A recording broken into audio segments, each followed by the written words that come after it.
Saudações, pessoas! Sejam muito bem-vindos a mais um episódio do Vira Casacas Podcast. O meu nome é Felipe Abal e estou aqui com ele, o homem que sabe que passar roupa é uma forma lenta de tortura psicológica. Gabriel Divan, como é que você está? Olha, Felipe, tá tudo certo, sabe? Mas assim, realmente, não dá pro cara ficar nesse negócio de passar roupa.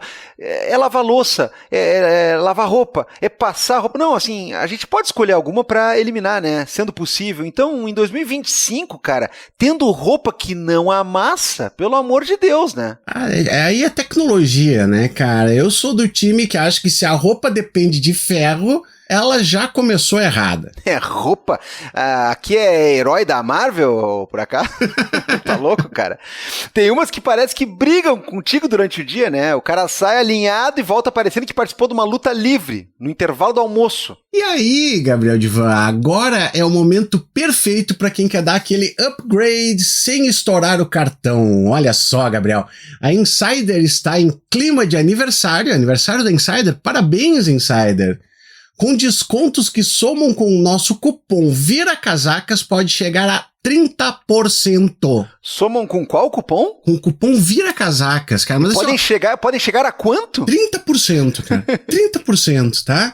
Pode só clicar no linkzinho aqui, ó. Já manda direto pra loja e com o cupom aplicado. Não precisa nem ficar botando. Cara, velho, nem precisa botar. A gente já botou o cupom, velho. Tá louco, ó. O mais doido é o seguinte, tem promoção todo dia. É tipo acompanhar a política, né?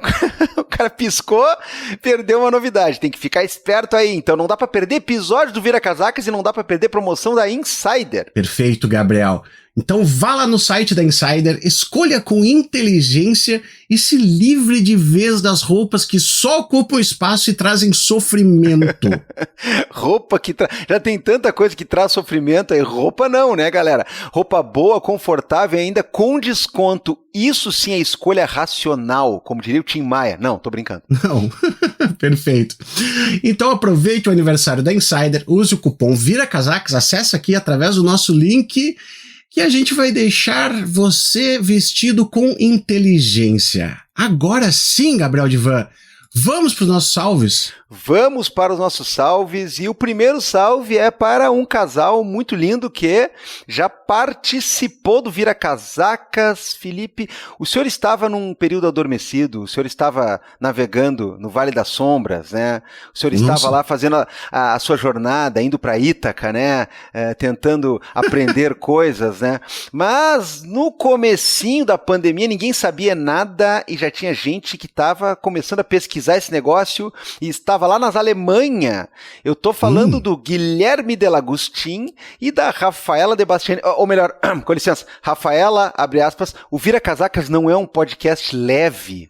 A frase que marcou toda uma etapa aí da nossa caminhada, uma frase que ficou lendária entre os ouvintes também, uma frase que se soma ao fato de que o Oasis é o Corinthians da Inglaterra, né, no nosso panteão clássico de coisas que podem ser reinterpretadas.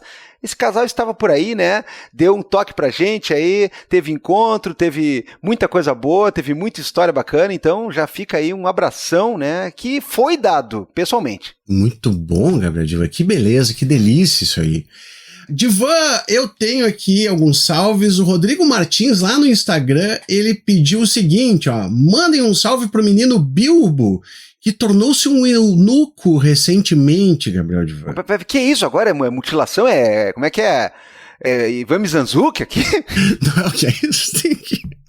Tem que castrar os bichinhos, Gabriel. Tem que castrar os bichinhos. Eu ia falar em Anguera, mas é Altamira.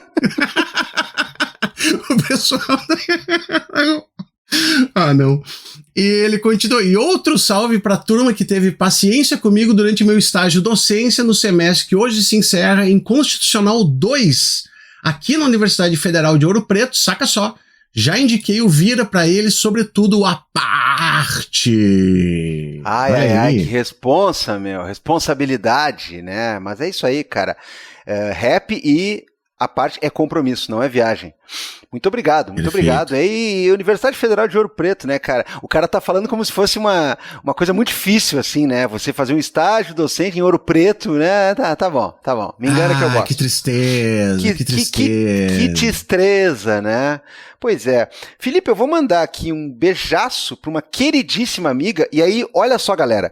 Veja como é importante pra caralho você fazer o que a gente pede todo episódio. Espalhe o Vira Casacas, recomende o Vira Casacas, em vez de ficar pegando o podcast ruim das pessoas reacionárias falando bobagem e mostrando, olha aqui esta bobagem que o bobo falou no podcast das bobagens, não brinca. Espalha coisa boa, espalha coisa legal. Tem gente que não conhece o Vira Casacas, cara. Aí a minha queridíssima amiga Raíssa Iscariote, né? Dá pra fazer também um, né? Delegada Raíssa Iscariote, melhor dizendo assim, né? Não sabe, o pessoal da lei, né? Eu sei bem como é. O negócio é o seguinte, a Raíssa mandou mensagem pra mim esses dias assim, ó, como é que eu não sabia que tu tinha um podcast? Eu falei, Raíssa, faz quase 10 anos. Não, porque eu volto e me tô escutando um que outro, aí me indicaram um aqui, quando eu fui ver o Vira Casacas, e tinha Gabriel de você, minha flor, my baby, tá aí? Então, gente, olha aí, ó, Raíssa, né, querida amiga, não conhecia o Vira Casacas, nem sabia que ela gostava de podcast, agora eu sei que ela gosta de podcast, e do Vira Casacas, ela falou que vai comprar a caneca, já, de cara. Então já ganha de cara um salve, hein? Opa, que maravilha, que maravilha. Gabriel, o João Gustavo mandou um e-mail pra gente e ele queria um salve pra gata dele, a Caroline, mãe dos meus 2 filhos que sempre escuta o Vira lavando louça, e também pra minha cachorra Eva, e depois ele manda uma foto da cachorra Eva em clima de Páscoa, né, com as orelhinhas aqui. Então, obrigado pela foto, João Gustavo. Tem aquela música, né? Minha cachorra Eva. Não, tô brincando. Assim, ó, quando ele falou minha gata Caroline, eu pensei que era estilo família Abal aí, que é o gato Cláudio, o cachorro Francisco, né? Não, mas é outra gata, então. Essa é outra gata, gostei. Beleza, então, né, eu também vou mandar um pro meu querido brother Diego Azevedo, né, ele e a sua conja Andressa Araldi estão sempre escutando. A Andressa é muito fanática pelo Vira Casacas, ela ama o Vira Casacas, ela comenta comigo, com a Ingrid, sobre o Vira Casacas, e aí o Diego esse dia tava lavando louça, né, olha aí, né, ô Diego, seguinte, né, meu, passar roupa, tu já sabe que não precisa, né? Nós já explicamos como.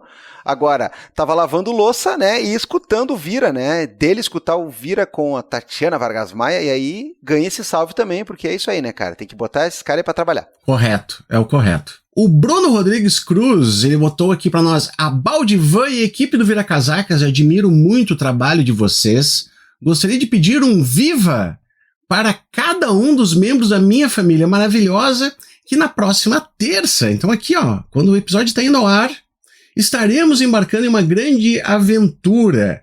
Provavelmente ouviremos a caminho do aeroporto, pois estaremos nos mudando para os Estados Unidos da América do Norte, Gabriel Divan. Que momento, rapaz, que momento, hein? Ele chega a dizer aqui, ó, roendo as unhas enquanto ouço a Tatiana no episódio da semana, né? Porque deve bater um nervoso. Cara, que momento 2, né, cara? Que momento pra ter esse episódio e pra alguém dizer que tá se mudando pro Zewa. Por isso, peço um salve vivas especiais para... Tudo veio acompanhado devidamente de fotos, Gabriel. Então vamos lá. Luísa, minha esposa Viva! Deusa maravilhosa que conquistou essa oportunidade. Frida e Cléo, e agora é tudo gatinho. Frida e Cléo, as irmãs prudentas.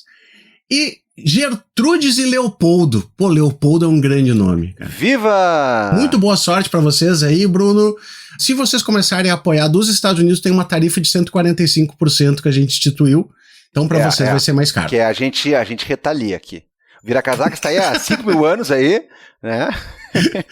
A gente retalia, é isso aí.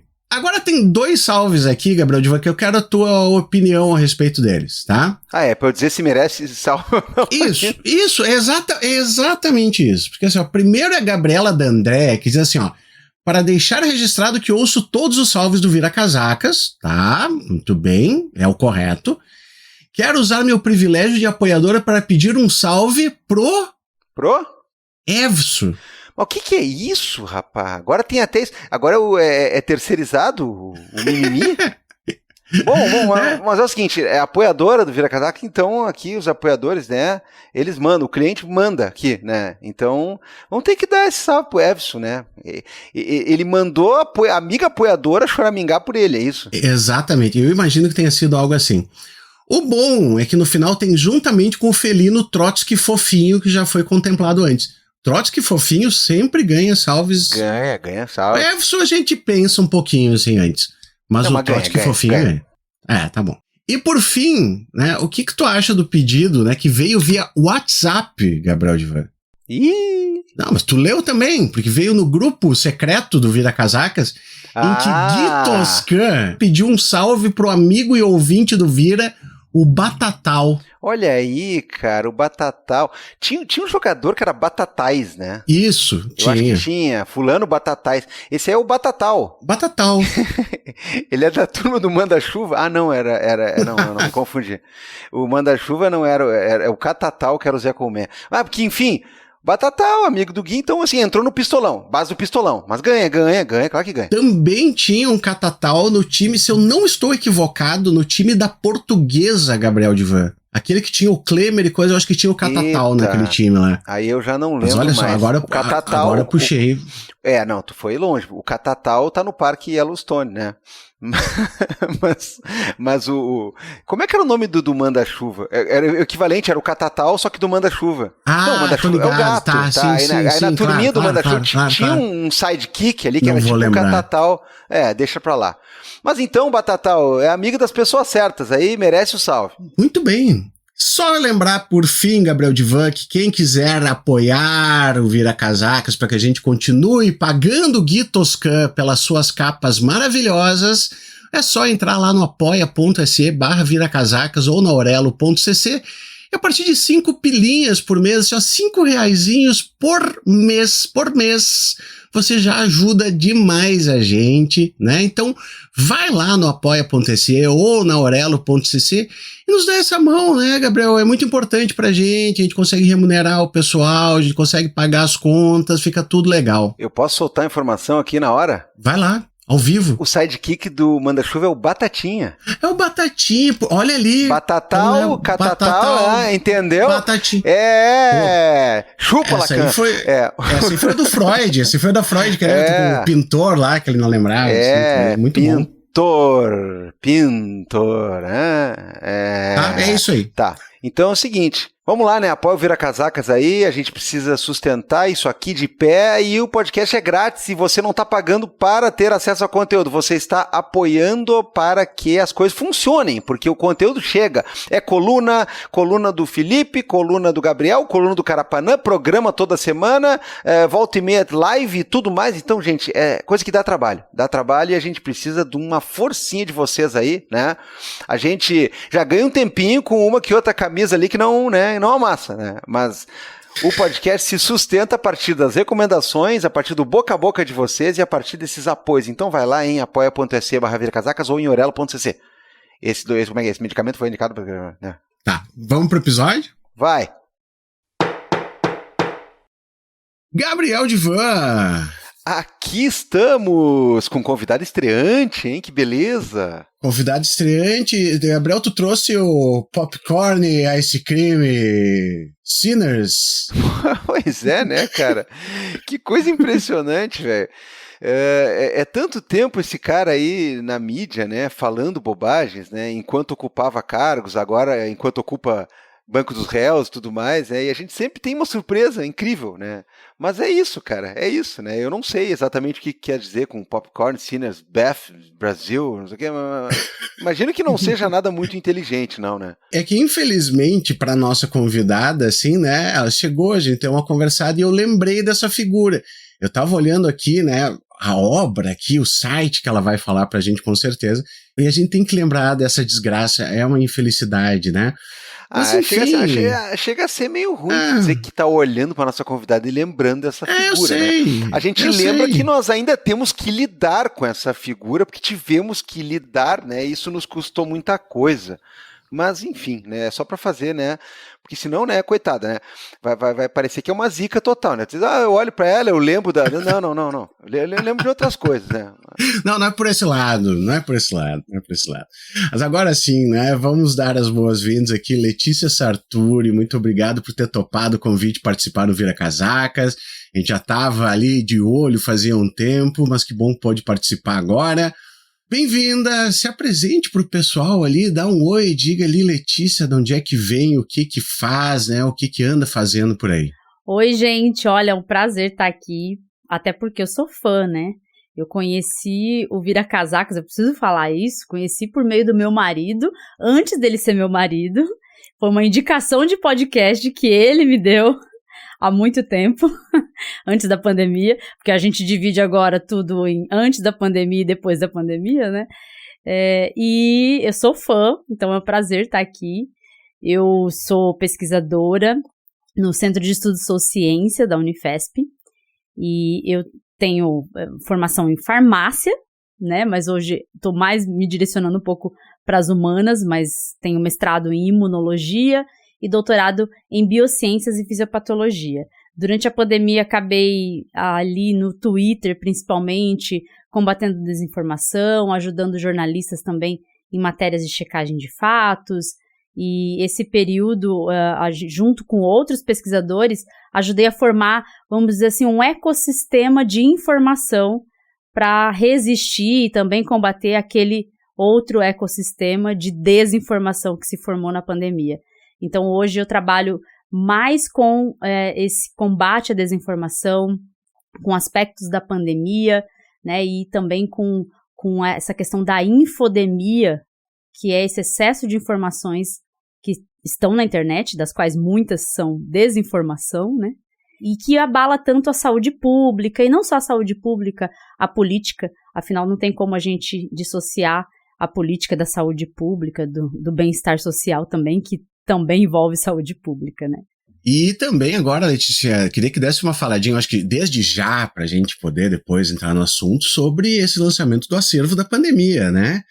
Que é um projeto grande, estava espiando aqui o site, tem várias coisas, tem áudio, tem documento, é um registro bastante interessante de tudo que a gente passou, né? Porque assim, ó, é um negócio esquisito, né, Letícia? Mas parece que depois que passou a pandemia, teve uma volta a uma normalidade meio estranha, sabe? Porque todo mundo simplesmente voltou como, nada aconteceu, e agora acabou o home office, e agora também, depois vamos falar disso aqui, não agora, mas assim, ó, vacina também não é para todo mundo, não precisa. Então, eu achei muito legal isso que vocês fizeram por uma questão de registro mesmo e até para a gente poder, pro bem e pro mal, porque é claro que todo mundo tem um traumazinho dessa época ali, né? Voltar ali e dizer, poxa, a gente passou por tudo isso aí, né? Pois é, a gente organizou esse acervo justamente porque o Brasil falha em fazer memória, né? A gente acaba repetindo erros do passado. Os memoriais que tem, se a gente pensar até memoriais da ditadura, eles não tocam a maior parte do povo, né? A gente precisa também, de alguma forma, deixar mais acessível a memória. E eu acho que esse site do acervo, ele busca exatamente isso. O acervo ele foi organizado aí por cerca de 2 anos, um grupo de pesquisadores de diferentes áreas. Então, no Sociência, o Centro Sociência, ele é um centro de estudos sociedade, universidade e ciência. Então, busca conectar esses três, né? Sociedade, universidade e ciência. E a gente organizou esse acervo com base em estudos de negacionismo no Brasil, de negacionismo médico, né, e científico. E esses estudos mostraram que tinha muito material que poderia ser catalogado e permitir, então, acesso para um monte de gente. Esse acervo, ele foi lançado justamente em março de 2025, por ser um acervo que está relacionado especificamente à memória da pandemia, né? Em março de 2025, porque foi quando completou 5 anos da primeira morte de Covid-19, 5 anos do início da pandemia. Embora tenha passado tudo isso, a gente parece que quis pular nesse período, como você falou. Eu acho que isso tem a ver um pouco com trauma. A gente tem um evento muito traumático na sociedade. Eu não sou psicóloga aqui para falar disso, mas, enfim, é um evento muito traumático que fez com que as pessoas abrissem uma ferida e elas querem simplesmente deixar de olhar para aquela ferida, vamos seguir em frente, como se nada tivesse acontecido. E o acervo, ele, então, tenta resgatar um pouco dessa memória, trazendo muitos materiais. A gente tem um conjunto extenso de materiais. A gente tem no acervo em si muito mais, tem cerca de 260 materiais. Alguns não estão liberados ainda porque ainda estão em revisão. A gente tem um acervo que é um acervo aberto para outras pessoas colaborarem, inclusive, quem tem material para colocar. E o acervo especificamente documenta a necropolítica da pandemia. Isso porque o que a gente observou na pandemia não foi simplesmente vamos dizer assim, uma má gestão da pandemia. Se fosse uma má gestão, o governo estaria aberto para receber cientistas, receber, inclusive, outras instituições de saúde, receber orientações da OMS, e a gente não viu isso, né? O que a gente viu, na verdade, foi algo intencional, uma rede, um sistema formado por pessoas e instituições que estavam, vamos dizer assim, legitimando o discurso de Jair Bolsonaro. Esse discurso, então, é um discurso negacionista, isso está bem documentado no acervo. Ele não foi um discurso que partiu só do Bolsonaro, ele partiu de vários agentes desse necrosistema que a gente concluiu com essa pesquisa, então, a formação do necrosistema. E aí o acervo, ele vai documentar com áudios, com vídeos, com posts de redes sociais, documentos oficiais. A gente tem muitos documentos, porque se tem uma coisa que esse povo não sabe fazer bem, é não se autoincriminar, né? A gente sabe disso.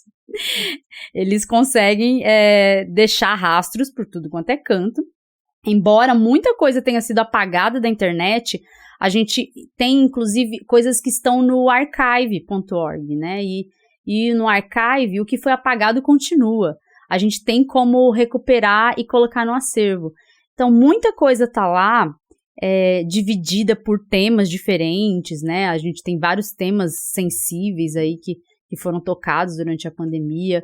E é importante, eu acho, que todo mundo visitar o site, porque precisa lembrar desse período. Assim, eu sei que é uma ferida difícil de fechar e a gente tenta ignorar o que aconteceu, mas eu acho que, por exemplo, para a gente exigir políticas públicas melhores hoje, a gente tem que solucionar esse passado. Eu costumo, assim, tudo que é lugar que eu vou falar, inclusive desse tema, eu falo, se a gente quer pacificar o país mesmo, a gente precisa fechar essa ferida do passado, e só com justiça a gente faz isso. Então, por isso que o acervo também se compromete com a luta por justiça. Eu não sei se vocês já ouviram falar da Associação de Vítimas da Covid e Familiares de Vítimas, a AVICO. Eles são parceiros nossos no acervo. E eles têm uma série de ações, de representações para tentar forçar, por exemplo, a PGR a reabrir o inquérito da CPI, né? O inquérito da CPI. Tudo que foi documentado lá no relatório da CPI, vocês sabem mais do que eu, tem crimes contra a saúde pública, muito graves que foram cometidos. E o acervo, então, tenta forçar também essa justiça, essa luta por justiça, né? Tenta fortalecer um pouco isso, visto que a gente sabe que até o PGR foi permissivo, né? E arquivou o relatório da CPI. Gabriel Divan, meu amigo, e aí? Cara, a Letícia tocou num troço muito, muito urgente, muito importante, que à primeira vista tem gente que talvez não dá a dimensão real da coisa. A gente está falando tanto, né, em questão de ditadura, porque convergiu a gente botar um ex-presidente e pessoas de altíssimo escalão no banco dos réus por uma tentativa de golpe de Estado convergiu com o Brasil, né, entrar num frenesi, né, bacana, positivo, dada a vitória num Oscar, onde um dos filmes de maior sucesso que a gente já conseguiu produzir de qualidade, ele aborda essa questão da ditadura e tudo mais. E aí volta questões como Comissão da Verdade, que, de acordo com o próprio Rubens Paiva, né, o Marcelo, no caso, possibilitou a gente ter esse tipo de trabalho, esse tipo de pesquisa e esse tipo de consciência, volta a se falar em defesa de instituições democráticas e fica sempre no ar essa coisa do tínhamos que ter feito alguma coisa. É tempo demais sem punir essas pessoas da ditadura e tudo mais e tal. Cara, nós estamos falando uma coisa muito parecida, porque vai chegar num momento, num futuro, em que talvez a gente vai olhar para os caras e vai dizer assim, os caras causaram um número de mortes incontável, inimaginável. Os caras causaram, né, uma política de destruição que ceifou vidas, que atrasou o nosso país, atrasou a possibilidade, inclusive, do próprio retorno à chamada normalidade, né, de uma maneira que passou em branco, porque a sucessão de acontecimentos, e alguns deles terríveis, para não dizer a maioria, no nosso país, ela é tão impressionante que hoje a galera está comemorando assim, bom, pelo menos nós temos o Bolsonaro do banco dos réus, por uma tentativa completamente fajuta, malfadada, mas muito perigosa de golpe de Estado. Mas a gente esqueceu aquilo que durante mais de um ano foi o nosso assunto primordial, a CPI da Covid, mostrando horrores, mostrando coisas que são assim escabrosas, mostrando o plano de saúde com né, estratagema para matar a gente, para liberar leito. E, caralho, meu! É completamente impressionante isso daí e a gente simplesmente deixou passar, talvez, né, Letícia, porque um pouco a gente já não aguentava mais, né, o não aguentar ficar em casa ou não ter a sua vida mantida em uma normalidade, é também o não aguentar falar sobre o assunto. Então, tudo bem que em 2022 ou 2023, né, quando a coisa se estabiliza de um jeito mais sólido de novo, as pessoas talvez não queiram lidar com esse assunto tudo, mas me chama a atenção, né, e eu queria te ouvir sobre isso, essa espécie de esquecimento / apagamento, porque assim, eu, Felipe, tu e muitos que estão nos ouvindo e muitos que estão nos ouvindo aqui, passou, por exemplo, um 2021 inteiro, que foi o ano de mais mortandade da pandemia, vidrados toda tarde na CPI da Covid, né, em tudo aquilo que parecia ser, né, para nós brasileiros, o assunto mais crucial do mundo, porque estavam nos matando. E aí chega um ponto que tudo bem, tu satura, mas a saturação não pode virar uma espécie de arquivamento, né, como foi feito em muitos dos casos quanto a muitas das questões penais dos responsáveis.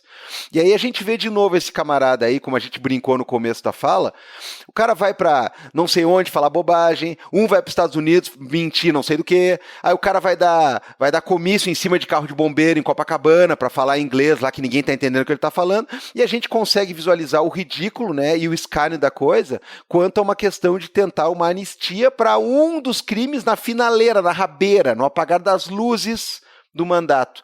E a gente basicamente meio que passou por cima, porque é tanta sucessão de coisas que fica isso. E aí a gente vê esse cara que ainda está livre, que já é um escândalo estar livre e ter demorado tanto para haver essa possibilidade de imputação, talvez porque quiseram cozinhar bem e costurar bem a coisa, mas a gente está falando de um caso e de uma evidente participação num plano golpista, né, de um tipo de responsabilidade criminal que ele tem que encarar.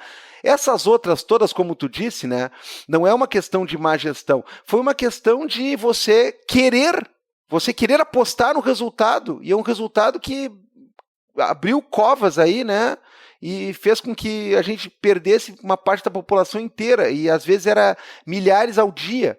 E a gente está vendo isso tudo, né, e continua aí essa situação. E ainda tem jornal que diz assim, Bolsonaro tem que pensar bem sobre a candidatura do ano que vem, ignorando, inclusive, que o cara, num outro processo, está inelegível. Cara, é uma loucura, velho. É uma loucura. Assim, é surreal pensar em Bolsonaro como candidato de novo, né? Porque a gente simplesmente apagou o que aconteceu e apagou também todo o autoritarismo do Bolsonaro com a imprensa. Parece que a imprensa esqueceu também disso. Às vezes eu fico bem chateada de ver jornalista até colocando essa possibilidade como se fosse absolutamente normal. A pandemia, ela não foi um caso assim, atípico, né, assim, de gestão de saúde pública.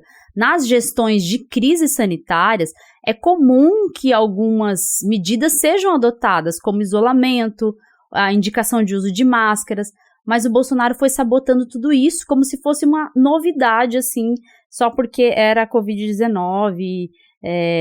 Eu não entendo se a relação com a China estremeceu ali um pouco, de achar que a China tinha criado uma arma biológica, porque essas teorias de conspiração todas são, vamos dizer assim, geram muitos frutos nessas mentes bolsonaristas, mas assim, o que a gente olha, por exemplo, e isso qualquer pessoa pode olhar pelas evidências que estão no acervo, e também por outros documentos produzidos por outros pesquisadores.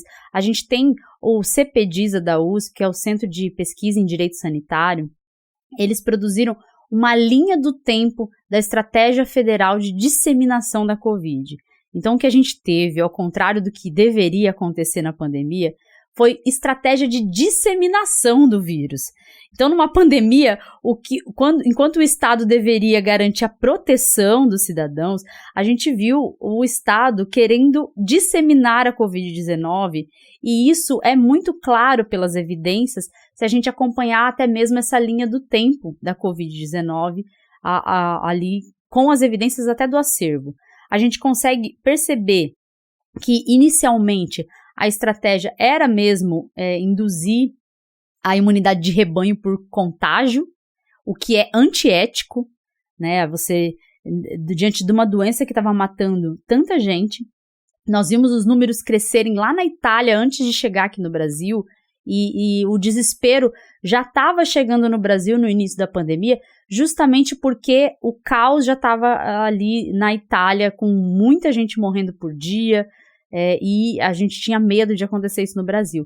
E mesmo com esse conhecimento que estava vindo de outros países, o que foi a adoção do Bolsonaro como política foi uma política negacionista. Então, vamos induzir imunidade de rebanho. Você precisa sair de casa. Você, aí jogava a culpa na economia, vai quebrar a economia.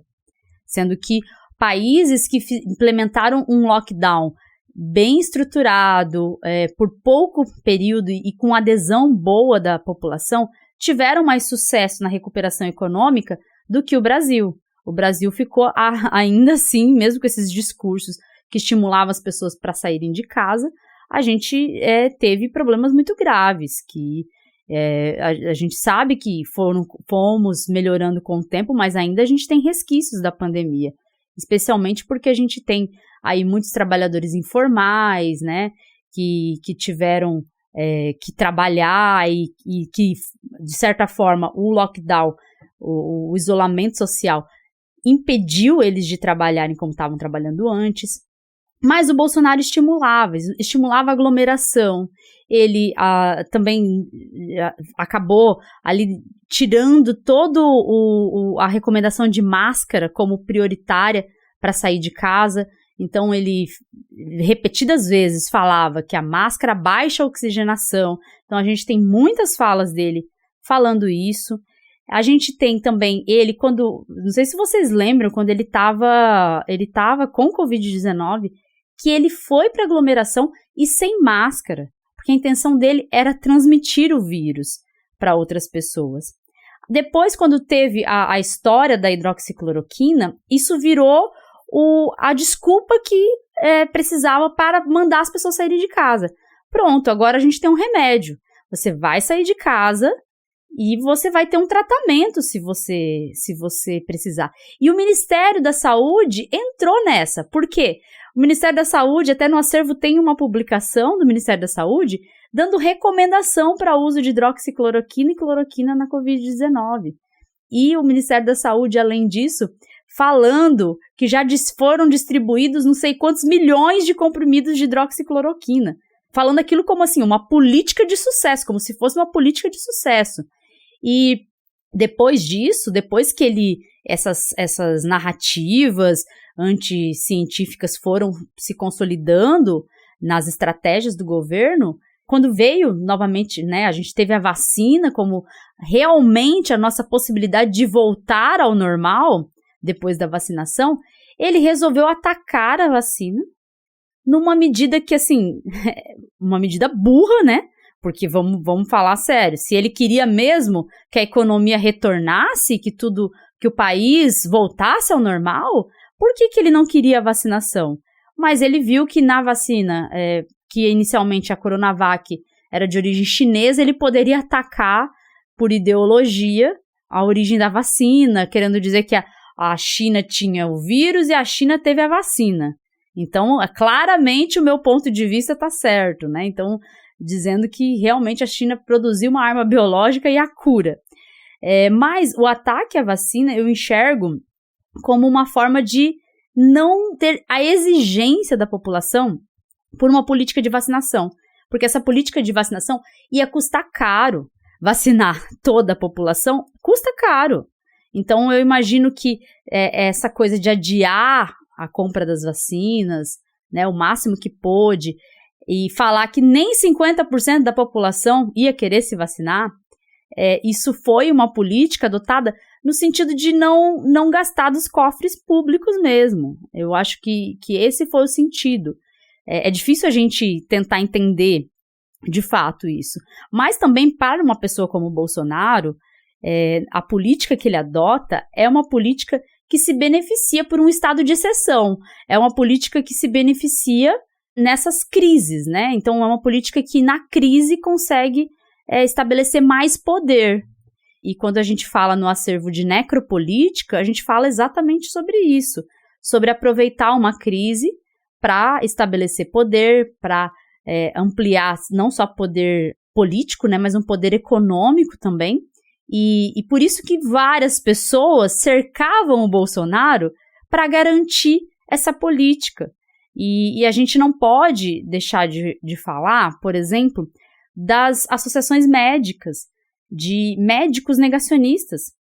Isso impacta até hoje. A gente tem algumas associações, tem associação que a gente não pode falar o nome, senão a gente recebe processo. Tá? Então, assim, me perdoem aqui, eu não vou falar nome, né? Então, assim, tem associações que ficaram muito conhecidas na pandemia, que foram criadas justamente para disseminar desinformação. Faziam abaixo-assinados para entregar para o presidente, para entregar para o STF, solicitando as coisas mais absurdas possíveis. E aí a gente começa a pensar, eu sei que o problema é muito maior do que só a gente ter ali uma classe, né, a classe médica vinculada a um governo, querendo também ganhar poder. Eu acho que o problema é muito maior. O problema escancara, assim, uma falha também na formação da medicina, e aí é outro assunto. Mas, assim, é triste a gente ver que tiveram médicos negacionistas que eles legitimaram o discurso de Jair Bolsonaro. Esses médicos, por Jair Bolsonaro e outros apoiadores, eram chamados de cientistas. Os cientistas. Como se todo médico fosse um cientista, coisa que não acontece. Só que a gente tem a população tendo muita confiança em médico. Tem uma pesquisa que eu nem lembro da fonte assim exata, mas eu sei que foi, acho que de 2013, há muito tempo, sobre quais as fontes eram mais confiáveis. Perguntaram para as pessoas e médicos estavam lá no topo. Professores universitários, cientistas lá embaixo, né? Então, assim, talvez o médico seja a profissão que tenha mais contato com o povo e poderia tirar dúvidas de saúde, estabelecer uma relação de confiança. Então, por causa disso, os médicos acabam sendo essa entidade aí que representa alguma confiança para a população.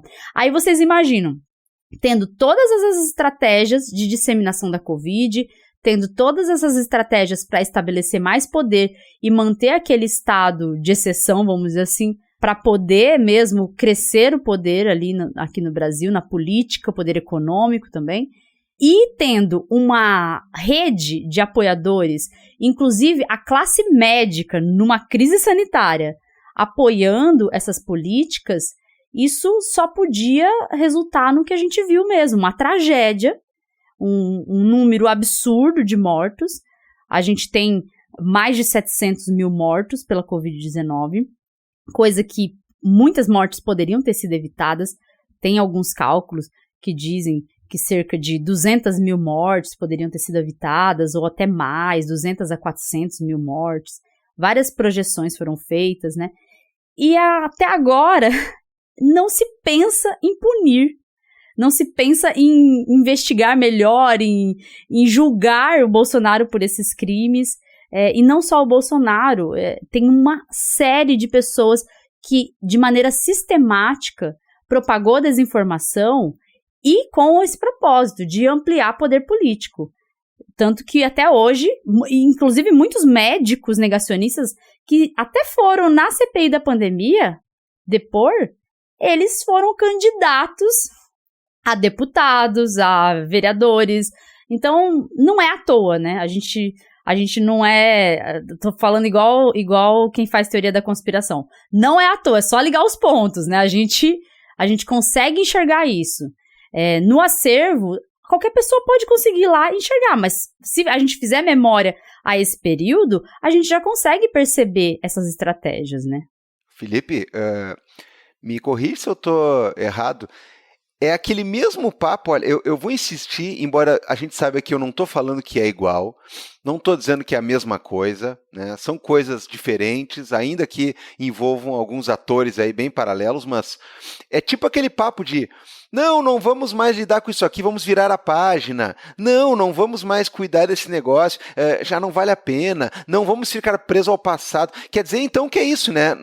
Talvez não funcione a porra da anistia que alguns parlamentares estão querendo para certas coisas, mas já tem uma anistia, né, no ar, pairando sobre um outro assunto aí, porque no momento que ninguém fala, e no momento que ninguém quer mais saber, e no momento que todo mundo tem nojo do assunto e tem raiva de quem sabe, é isso, né, é isso. Mas é bem por aí, né, Divan, por causa que...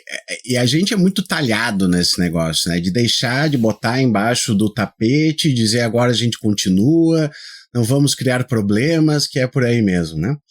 Mas, Letícia, eu tava te ouvindo aqui assim, e sabe que uma coisa que me chama muita atenção, uma coisa que eu fico assim pensando, e já falei várias vezes também em rede social, é que é muito curioso como todo esse discurso que foi feito em torno de vacinas, principalmente, ele pegou aqui no Brasil, e quando a gente fala até, eu acho, em um rescaldo da pandemia, a gente está vendo até hoje, principalmente na questão de política vacinal, né?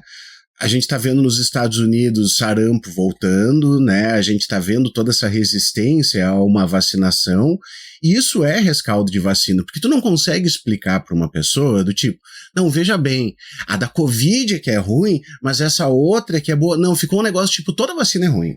Toda vacina é problemática, por uma autonomia dos pais, né? Porque os pais sabem melhor o que é para os filhos. Não sabem. Não sabem. Tá? Não é assim que funciona. O negócio dos médicos, eu acho que assim, ó, eu quero ressaltar isso que tu falou, que é um negócio que é imprescindível. Cientista e médico não é a mesma coisa. Tu tem muito médico que é cientista, que faz teste clínico, que participa dessas coisas, sim, né? Eu sou membro de um comitê de ética em pesquisa, então eu convivo com médicos que fazem pesquisa. Agora, tem muitos que não fazem ideia de como que funciona uma pesquisa. Uma pesquisa tem que ter método, uma pesquisa às vezes vai ter placebo, às vezes não vai ter placebo, às vezes tu vai ter um outro medicamento de comparação, etc. Demora muito tempo para ser feito, não é um negócio de dia para noite, não é um negócio de, né, como saíram algumas pesquisas à época, lembra? Aquele negócio de fizemos uma pesquisa em um hospital e vimos... Não significa absolutamente nada isso aí, né? Aquelas outras pesquisas com base em prontuários e não sei o que. Gente, muito pouco vai sair disso aí, muito pouco. Então, assim, ó, isso eu acho que é principal. A gente confia em médico porque a gente é obrigado a confiar. A tua vida, né, às vezes está na mão deles, né, a tua melhora, o teu bem-estar está na mão deles, você é obrigado a confiar nele, vai botar aquele jaleco, vai botar um símbolo de poder ali e você vai acreditar. O que deveria gerar uma responsabilidade muito maior, inclusive em dizer, eu não sei. Eu não sei a respeito disso aí, eu vou ter que ouvir de quem sabe. Mas não é o que a gente viu. Agora, da onde eu estava partindo ali é o seguinte, é muito curioso esse negócio de como a gente viu essa mudança, por exemplo, em relação às vacinas, porque quando eu era jovenzinho, quando eu era criancinha, a gente ia pro colégio e era dia de vacina e tu simplesmente tomava a vacina, sabe? Ninguém nem perguntava pra tua mãe, tipo, posso dar a vacina pro fulaninho aqui, pro Filipinho que tá vindo? Não, você pegava, chegava em casa e dizia, oi, hoje eu tomei vacina. E tua mãe dizia, então tá bom, que bom que tu tomou vacina.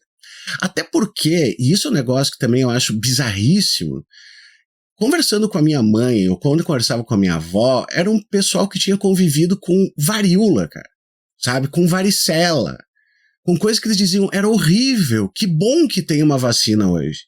E de uma hora para outra, assim, simplesmente foi colocado em xeque, meu Deus, uma das coisas que a ciência mais trouxe de bom nesse mundo, que é a possibilidade da gente não ter uma doença que pode ser evitada. Né? É muito bizarro as pessoas terem acreditado. E aqui eu não sei se eu tô certo, Letícia, e tu, por favor, me corrige, porque assim, ó, tem 2 pontos que me parecem que são anteriores a tudo isso aí e que contribuíram para esse negócio. A primeira foi exatamente a respeito da vacina tríplice, porque teve um cabeção dos Estados Unidos, que eu não me lembro o nome dele, que foi o cara que inventou uma vacina, só que ela não era tríplice, era para uma das doenças, agora não me lembro se era o sarampo, se era qual delas, que começou todo aquele movimento anti-vacina de que vacina causa autismo, e o cara tinha uma empresa de venda de vacina, ele lança uma notícia dessa aqui, começa a participar desses programas, né, Alex Jones, não sei o que da vida, e daí já começa a ser botado em dúvida toda essa questão das vacinas.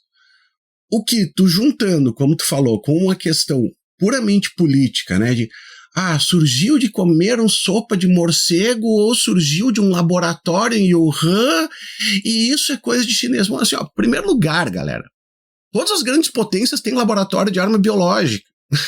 Ponto. Ninguém vai falar se escapar de lá. Ninguém, sabe? É que nem aquele negócio, quando eu me lembrei agora de quando a gente gravou sobre Chernobyl com o Blue Hand, lembra? Pô, o que teve de acidente com arma nuclear e coisa do gênero nos Estados Unidos e ninguém fala, porque você simplesmente não fala, né? É um negócio absurdo. Mas enfim, Letícia, assim, ó, me parece que vem de antes toda essa questão da teoria da conspiração e simplesmente fechou agora para um uso, né, naquele momento, para um uso político que ficou assim, ó, um negócio bizarro de a esquerda quer vacinar você contra os pais, contra, né, isso vai causar outras coisas, isso vai causar autismo, isso vai causar não sei o quê. E quem é de direita, cidadão, diz, não, eu sou forte, sempre com a questão da masculinidade, é claro, né? Eu sou tão macho, mas tão macho que eu não preciso de vacina, né? Então deixa isso aí pros fracos. Imunidade de rebanho. Os fracos morrem, os fortes sobrevivem, mais fortes ainda. Olha, a história que você falou da vacina, da ligação entre vacina e autismo, vem de um artigo publicado na Lancet, se eu não me engano, foi em 98, mais ou menos nessa época. Faz bastante tempo. E esse artigo, ele ligava, né, a vacina tríplice viral com o autismo, afirmando ali que a vacinação poderia, então, causar autismo. Só que o que estava por trás era o Wakefield, o nome do cara, do cientista, entre aspas, entre muitas aspas, porque hoje ele se tornou um ativista antivacina, assim, porque ele perdeu qualquer licença, né, para exercer, ele é médico também, se eu não me engano, ele perdeu a licença para exercer, e esse artigo, fazendo a ligação, então, de autismo com a vacinação, contra sarampo, cachumba e rubéola, fez com que caísse a adesão à vacinação. Então, não foi um artigo simplesmente que depois foi retratado acho que 10 anos depois, foi bastante tempo depois, o que é um absurdo, né? A gente vê um artigo que causa tanto estrago sendo retratado muito tempo depois, e aí na pandemia a gente teve o caso de um artigo assim. O primeiro artigo que sugeriu que a hidroxicloroquina era eficaz na Covid-19 foi um artigo do Didier Raoult, eu acho que todo mundo já ouviu falar, todo mundo que assistiu a CPI conhece a fala, não fale mal do Didier Raoult, e falavam DJ Raoult também, né?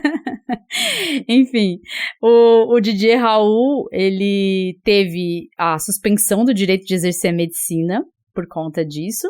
Esse artigo da hidroxicloroquina, ele foi retratado só em 2025, só esse ano, em janeiro de 2025, ele foi removido da revista por má conduta científica. Então demora muito, né? A ciência também está pecando aí em não analisar esses casos absurdos, assim, com mais celeridade, né? Para impedir os estragos, né? A gente teve um estrago por causa dessa loucura da hidroxicloroquina, e por causa da vacinação, o artigo de Wakefield, que ligava ao autismo, fez um estrago na adesão às vacinas, e isso justamente porque tinha uma patente de vacina contra sarampo, então era tudo jogo de interesse, né, então existia um conflito de interesse que ele não deixou claro quando foi publicar o artigo, publicou esse artigo absurdo. Até hoje tem gente repetindo essa história do autismo. Inclusive, uma dessas associações médicas que durante a pandemia propagou desinformação, tem um artigo, né, melhor dizendo, tem lá um texto na página deles, ligando autismo à vacinação. Falando assim, que antigamente eram poucas vacinas, agora se toma muito mais vacina e aumenta-se o diagnóstico de autismo, né? Tem mais pessoas sendo diagnosticadas com autismo. Só que o diagnóstico foi aprimorado, né? A gente tem que entender que o aumento de pessoas diagnosticadas com autismo não tem relação demais com outras coisas. Pode ter relação sim, a gente sabe que tem aí causas genéticas, exposição a fatores ambientais que podem sim causar autismo, não se sabe, não existe uma única causa, é multifatorial, mas as pessoas não começam a pensar também que o diagnóstico melhorou com o decorrer do tempo, e por isso que mais gente acaba sendo diagnosticada, gente que não era diagnosticada anteriormente. E aí essa associação médica, por exemplo, insiste até hoje em falar de autismo e vacinação. Se isso estava sendo falado por pessoas que estavam propagando desinformação durante a pandemia, a gente pode acreditar que essa relação, falsa relação, né, do autismo com vacinas, possa estar aí na mente bolsonarista, na mente que coordenou essas estratégias de morte durante a pandemia, pode ser que esteja até hoje. E assim, as estratégias que foram usadas, elas estão muito claras pelas evidências. Eu acho que assim, às vezes a gente pensa assim, mas a gente não pode, logicamente, imputar crimes sem nenhuma evidência, mas as evidências são muito fortes. E outra coisa que você falou, Felipe, é a questão das mortes, né? As mortes terem sido amplificadas muito mais, às vezes, num tipo de população específica. Então, quando a gente olha para a pandemia, eles não estavam se importando quem ia morrer. Eles não estavam se importando que quem estava morrendo mais era a população preta e parda. Tem dados do IBGE mostrando isso. Que quem morreu mais de Covid em todas as faixas etárias foram as pessoas pretas e pardas. E os indígenas foram largadas à sorte, né? O povo Yanomami, a gente viu, depois desse período da pandemia, a gente viu uma crise, né, grave, que infelizmente não foi solucionada. A gente não pode dizer que mudou o governo, essa crise foi solucionada, né? Mas eles não estavam se importando. Então, quando eles faziam essa ligação, por exemplo, de vacinação com autismo, vacinação com efeitos adversos, eles não estavam se importando de crianças que poderiam morrer sem vacina. Até tem uma fala da pandemia do Bolsonaro, falando assim, acho que foi numa entrevista no SBT, falando que não estava morrendo tanta criança assim para justificar a vacinação das crianças. Como se as vacinas fossem, de verdade, o que tinha de mais perigoso ali, né? A gente estava falando de um vírus que, embora a gente já tinha algum conhecimento sobre aquele vírus, por ele ser da família dos coronavírus e outras epidemias por coronavírus aconteceram, né? Então já tinha algum conhecimento, a gente estava falando de um vírus novo, um vírus para o qual a gente estava ainda aprendendo muita coisa. E aí, as crianças, a gente não sabia qual efeito a infecção por Covid poderia causar nas crianças em longo prazo. Ninguém sabia. E a gente sabe hoje que a Covid tem efeitos de longo prazo, embora as pessoas ignorem isso completamente. Até tem gente que eu conheço, que a gente fala de Covid longa, e a pessoa simplesmente, assim, ignora. Já pegou 5, 6 vezes Covid e tá colecionando, assim, sabe? Já tá, olha, é minha 7ª vez, é minha 8ª vez. E assim, eu fico bem assustada de ver isso. Mas do comportamento das vacinas, eu vejo que houve um esforço agora do Ministério da Saúde, desde 2023, na tentativa de tentar trazer de volta a adesão à vacina. A gente sempre foi um povo que gostava de vacina. É surreal pensar assim, o PNI, né, que é o Programa Nacional de Imunizações, era exemplo para o mundo. E aí a gente tem uma queda em adesão às vacinas, que já vem antes da pandemia, né, desde o governo Temer, a queda já tinha sido acentuada. Eu não sei se vocês lembram da história da vacina de HPV, toda a polêmica no governo Dilma, em cima da vacina de HPV, como se... Então, esse movimento de extrema-direita, o conservadorismo, isso já veio trazendo algum impacto em adesão vacinal. É lógico que um caso como o do Wakefield, né, desse artigo que liga o autismo à vacinação, ele teve muito mais impacto, porque ele perdura até hoje. E, como eu falei, foi um artigo publicado na década de 90. E até hoje a gente tem efeitos. Mas, se a gente analisar a ascensão de um movimento político de extrema-direita no Brasil, a gente começa a perceber que esse movimento político já começa a aderir a uma política anti-ciência e anti-vacina muito antes da pandemia. E o cenário, por exemplo, de HPV, da vacinação de HPV, que surgiram polêmicas, falando que a Dilma queria fazer as crianças iniciarem a vida sexual mais cedo. A esquerda quer que as crianças iniciem a vida sexual, o que é um absurdo, né? Porque a vacina de HPV, ela tem que ser dada antes de iniciar a vida sexual, por isso que tem que ser dada nas crianças, né? Então, não faz sentido nenhum falar isso. Isso tudo, eu acho que, assim, se a gente construir uma linha do tempo, a gente enxerga a extrema-direita abraçando esse movimento antivacina desde antes. Tanto que tem uma médica aqui no Brasil que ela é líder de uma associação antivacina. Ela que coordenou, inclusive, todo o caos gerado pela vacinação de HPV antes da pandemia. Assim, a gente nem fala nome dessas pessoas porque a gente não tem dinheiro para pagar processo. Então, assim, a gente sabe que a estratégia deles para calar, né, para censurar, é fazer isso, processar, mesmo sabendo que vão perder processo, mesmo sabendo que vão perder. Eles fazem isso só para a gente sentir medo.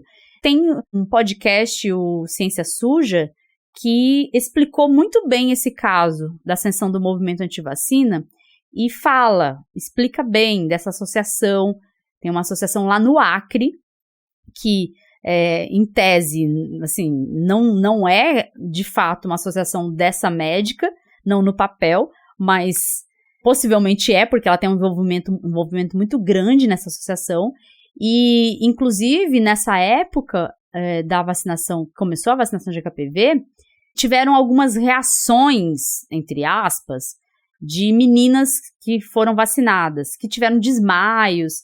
E um estudo da USP concluiu que essas reações não eram reações da vacina. Eram reações causadas por uma crise psicogênica, que é uma crise gerada justamente pela desinformação que rolava em rede social. Então tinha muita gente falando, olha, minha filha tá tendo reação, e aí quem via aquilo acabava desenvolvendo um medo de se vacinar, e quando se vacinava, desenvolvia ali sinais de uma crise psicogênica. Isso foi gerado por desinformação. Então, se a gente conseguir construir essa linha do tempo, ligando o movimento de extrema-direita brasileira com o movimento anti-ciência no Brasil, né, a gente consegue ver isso antes mesmo da pandemia. E isso deixa claro que isso poderia ser uma estratégia na pandemia. E foi, né? E foi, infelizmente foi. Mas assim, eu enxergo a pandemia como uma oportunidade que eles tiveram de tentar ampliar poder. Eu enxergo isso porque tem médico que, eu vou dizer assim, é médico fundo de quintal. Era antes da pandemia, mas abraçou esse movimento negacionista, fez parte de um necrossistema que dava essa legitimidade para a política negacionista e depois disso cresceu muito.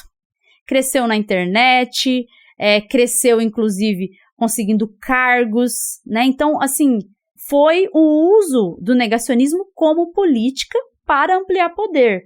E aí eu penso assim, eu não sei se vocês também pensam nisso, a gente continua tendo isso, né, no Brasil.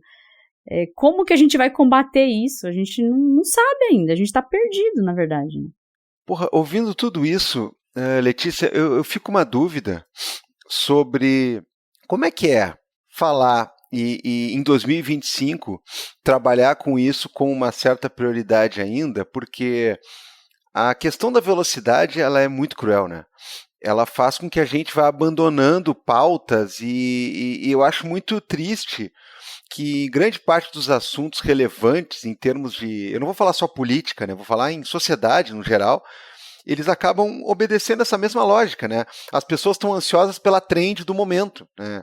Seja ela a piadinha que está na moda, né? É o que estava rolando agora há pouco, né? Do juiz com o nome falso. Daqui a pouco vai vir um outro juiz com outro nome falso e outros juízes e outros nomes falsos, né? Da semana. E as coisas vão andando nessa espécie de empilhamento. E aí as coisas realmente relevantes se perdem nisso também. Uma hora a trend é falar mal da recessão que virá com todas as maluquices do Donald Trump. Outra hora é falar de alguma questão importante relativa à própria questão tributária brasileira. Outra hora. E assim a gente vai vendo, por exemplo, assuntos como pandemia passarem, né? E convenhamos, né? A tua tarefa aí e da galera, Sou Ciência e todo mundo que está falando aí e realizando, de certa maneira, né, o trabalho de recolhimento que compõe o acervo, é uma tarefa meio inglória também, porque vocês estão tentando manter na Berlinda uma coisa que as pessoas não querem mais falar e um pouco também não querem porque é muito dolorido, né? É muito dolorido e a gente finge que não é o que é o sintoma clássico de uma coisa que é altamente traumática. A gente simplesmente dissocia de um jeito bizarro, né? E assim, é difícil falar, né? Pode não parecer, mas nós estamos aqui conversando ao longo desse programa, é difícil para mim escutar. E é difícil para eu falar esse tipo de coisa, porque assim, ó, a gente vê nos filmes, né, aquilo que sempre para mim não fez nenhum sentido, né, porque eu não entendo como é que se quantifica aquilo, né, o cara vai pro médico no filme e tem aquela plaqueta assim, né, como é que tá a sua dor de 1 a 10, né, eu não sei, como é que eu vou medir o que é a pior dor do mundo para mim, talvez seja a nota 6 ou 7 pro outro cara, eu não sei, e eu achava aquilo uma grande baboseira, né.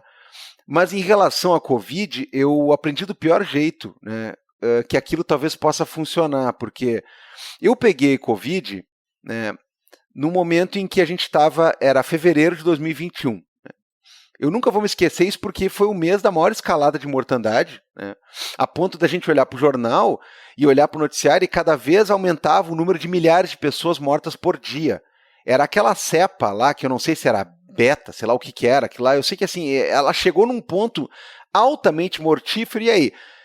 Eu que era um cara que me cuidava num estilo quase neurótico, né, eu que me relacionava com pouquíssimas pessoas e só pessoas que eu sabia que também estavam nesse nível de paranoia, o que talvez não tenha sido suficiente, né, porque afinal de contas eu acabei me contaminando, e aí é só a pessoinha que tu sabe que está se cuidando, que ela se relacionou com só a pessoinha que sabe que está se cuidando, que talvez ela se relacionou com só a pessoinha que não se cuidou tanto. Eu não sei, é o elevador, é o corredor, eu não sei, né, o que acontece. Eu sei que eu me contaminei.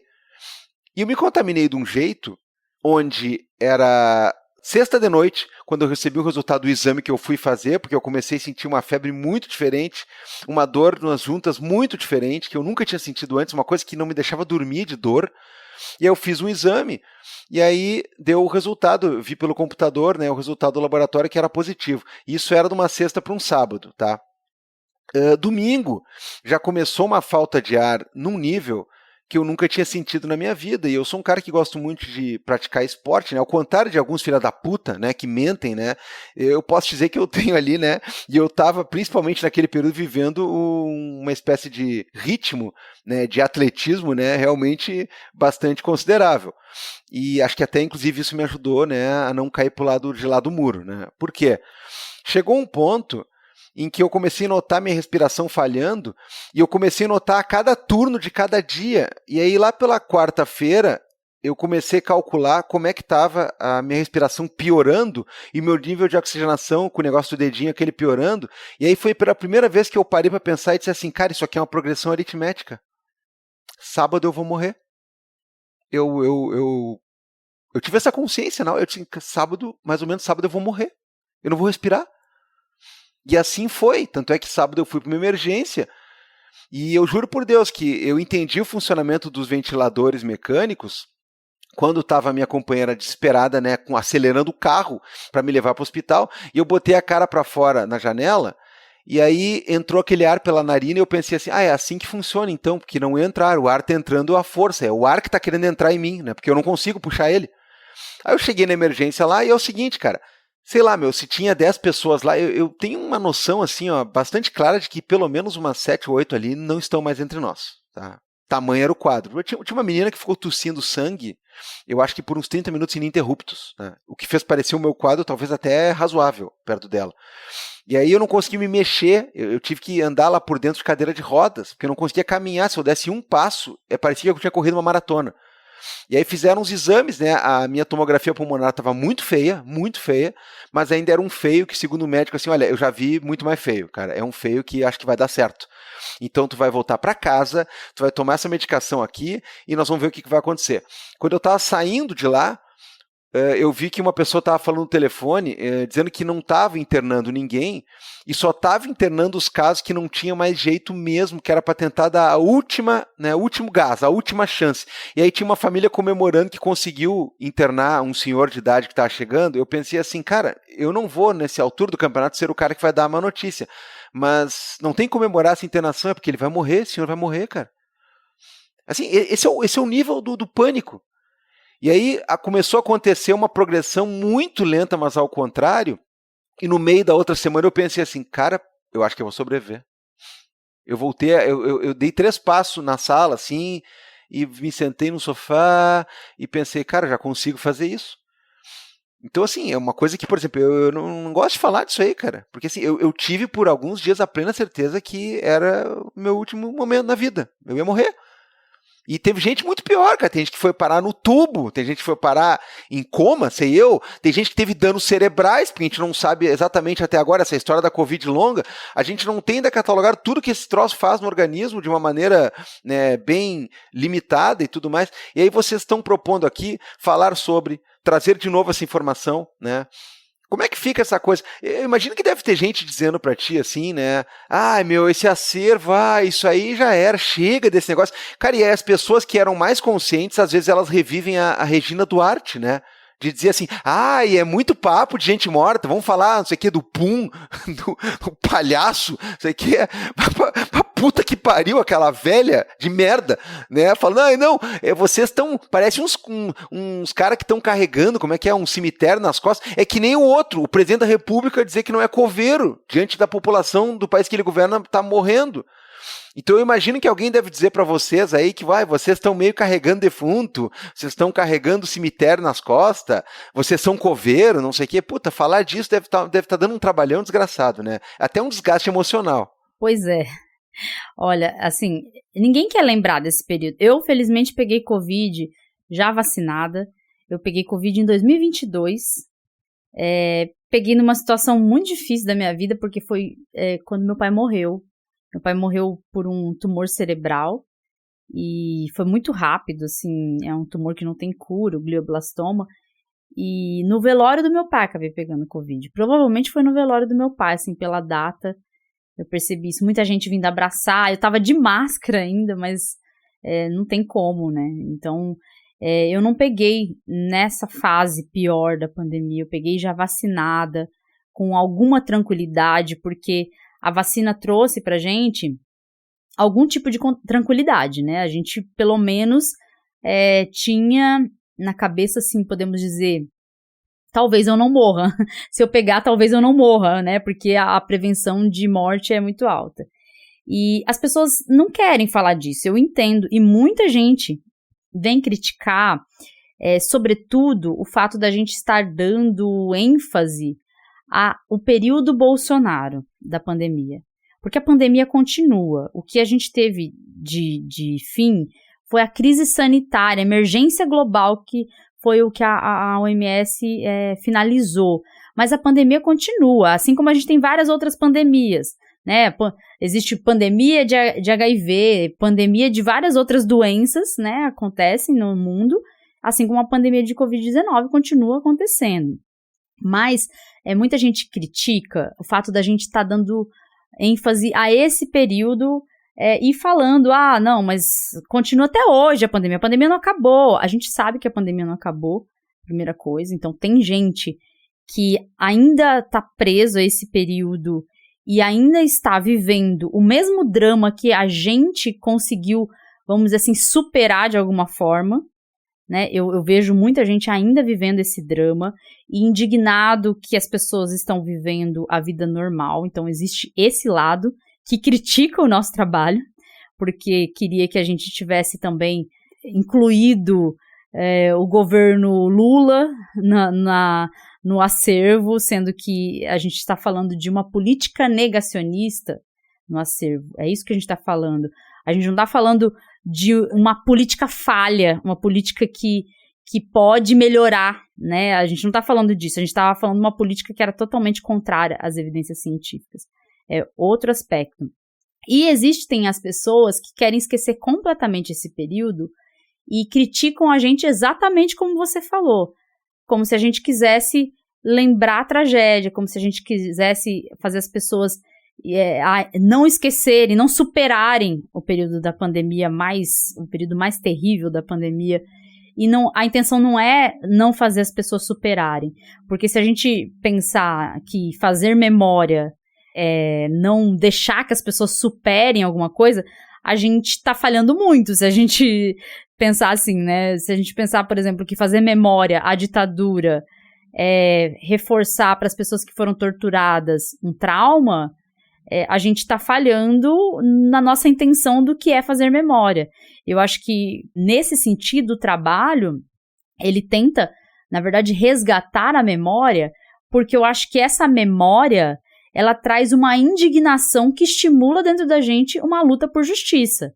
A gente está quase vendo uma anistia, assim, involuntária da população sobre os crimes da pandemia.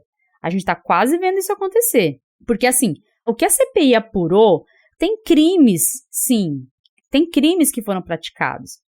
O Aras, quando engavetou isso, falando que não tinha tipicidade. O que muita gente contesta, porque tem tipicidade. A gente tem crimes como de charlatanismo, tem crime de epidemia, que é o crime de espalhar propositalmente o vírus. Então, assim, existe sim evidência disso. Teve gente que até, inclusive, falou pra mim assim, mas isso aí já passou, crime de responsabilidade já prescreveu, não tem que ficar batendo nessa tecla, né? Querendo dizer, assim, que não é importante a gente fazer esse trabalho. Mas eu vejo, assim, que, primeiro, pessoas que estão envolvidas no nosso trabalho, como o CPDISA da USP, as associações de vítimas da Covid-19, tem sim, já fizeram até, inclusive, representação na PGR para estimular uma reabertura do que foi apurado na CPI, porque foi arquivado. Então, para desarquivar aquilo, a gente tem que fazer pressão. A representação que foi feita pelo CPDISA foi feita, acho que ainda o ano passado. Associações de vítimas da Covid estão também trabalhando com isso.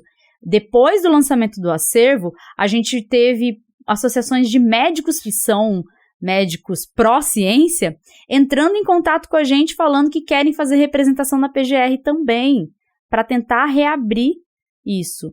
Então, a gente precisa pensar num futuro livre dessa ferida, né? Com essa ferida cicatrizada. E eu acho que a gente só consegue pensar nesse futuro se a gente tocar na ferida. E, infelizmente, a gente tem que tocar. É traumático para todo mundo teve a vida abalada de alguma forma. Eu sei que teve gente que teve a vida, vamos dizer assim, influenciada para um bem, né? Teve gente que cresceu, que melhorou durante a pandemia, mas a maior parte das pessoas, não. A maior parte das pessoas guarda um trauma da pandemia. A maior parte das pessoas não vive como vivia antes da pandemia. Vive, às vezes, convivendo com alguma sequela, porque pegou Covid-19 e teve alguma sequela.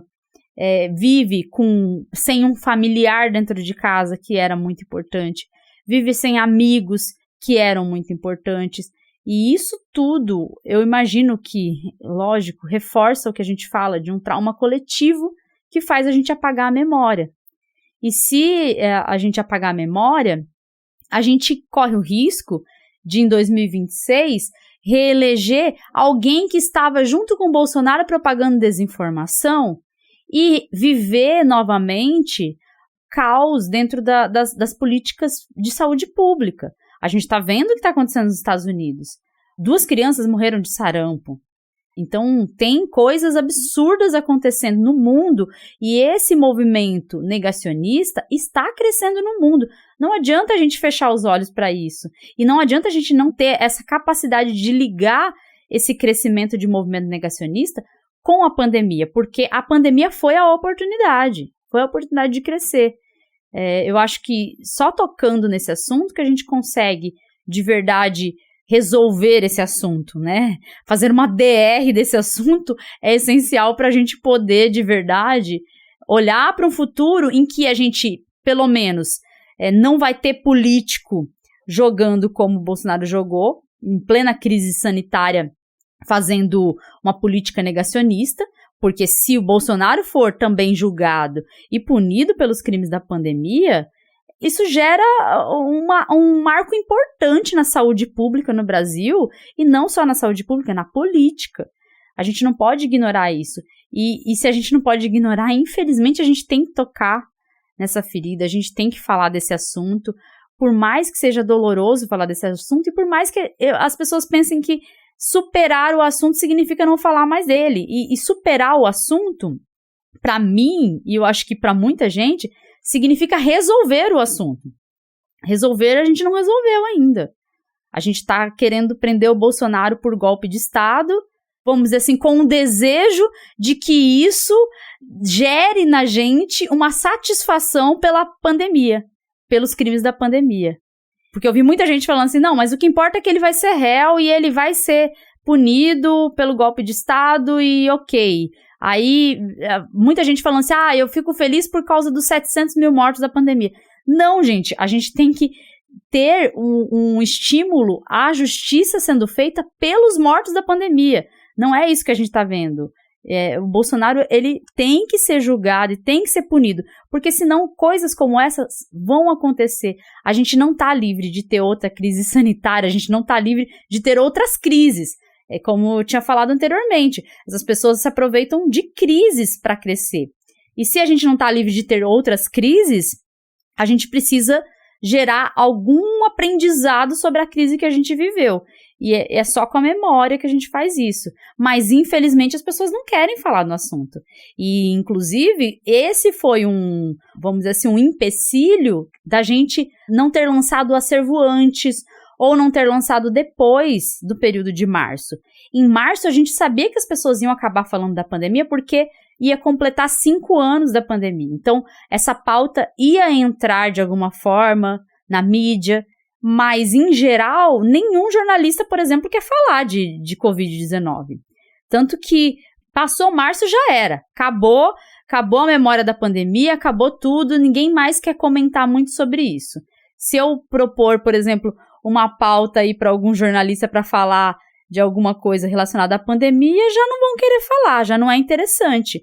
Tanto que teve jornalista que fez contato anteriormente com a gente, não deu certo uma entrevista, aí passou o mês de março, acabou, saiu da pauta.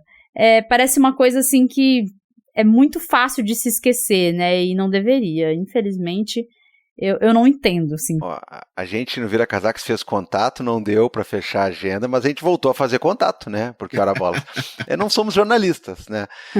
Eu só quero contar um caso muito ligeiro para a gente ter a dimensão de quanto a coisa é confusa, né? Em 2022, né? Quando aí voltou a presencialidade de muita coisa, inclusive da gente aqui, né, dando aula, eu e o Felipe, a gente trabalha numa instituição que tem vários campos, né, e tem unidades que são espalhadas, às vezes fora da cidade, né, então a firma nos leva, né, de van, de ônibus, né, para chegar nesses lugares. E aí, naquele começo de 22, quando eu entrava num ônibus, quando eu entrava num avião, não sei o que, eu ainda usava máscara bem fechada, ainda me protegia, né, de alguma maneira, porque era um ambiente muito circunscrito, né? E eu acho que não custava nada, né? Passei 2 anos usando esse negócio aí, não custa nada usar um pouco mais também, quando o ambiente é muito concentrado. Daí um dia eu fui pegar a van para ir trabalhar aqui, para ir dar aula, e aí eu entrei de van, botei a máscara, e aí a colega minha que estava ali olhando disse assim, ué, máscara? Tu tá com Covid? E eu fiquei pensando assim, olha que loucura, meu, quer dizer, a pessoa acha que, eu tô com Covid, então vou trabalhar, vou botar na minha máscara, né, e vou, cara, eu achei eu fiquei sem reação, porque em vez da pessoa perguntar assim, tu tem medo ainda da Covid, tu acha que tem algum risco, a pessoa perguntou se eu estava com Covid, deu vontade de dizer, sim, eu tô com Covid, mas é que eu preciso tanto trabalhar e eu preciso tanto te colocar em risco, que eu vim aqui, mas eu botei uma mascarinha pra ficar meio... Caralho, sabe? É muito bizarro, velho. É muito bizarro. E não é pessoa mal informada, e não é pessoa negacionista, e não é pessoa bolsonarista, né? E fora as reclamações do tipo, daí teve aluno aqui que disse que não vai vir por causa que tá com Covid. Ai, gente, já passou. Eu dizendo, não é pra vir, tá tudo tranquilo, me apresenta ali e diz assim, professor, tô com... A gente não deveria nem ir. Eu aqui, Felipe, tô falando por mim. Se tu tá gripado, gente, tu já não deveria ir. É um negócio bobo, assim, de ficar expondo todo mundo, porque assim, a gente tá na fase dos relatos pessoais, então, né? Eu peguei Covid logo depois que eu fiz a primeira sessão de quimioterapia. Pô, é um perigo tenebroso tu pegar depois disso aí, sabe? Ainda bem que eu já tinha feito vacina e coisa, então eu tava mais tranquilo. Mas saca só, olha as coisas que as pessoas esquecem. Depois disso aí, até vai ligar com a minha pergunta pra ti, Letícia, porque assim, eu sou transplantado, então eu posso tomar a vacina da Covid agora. Mas eu passei muito tempo sem poder fazer vacina.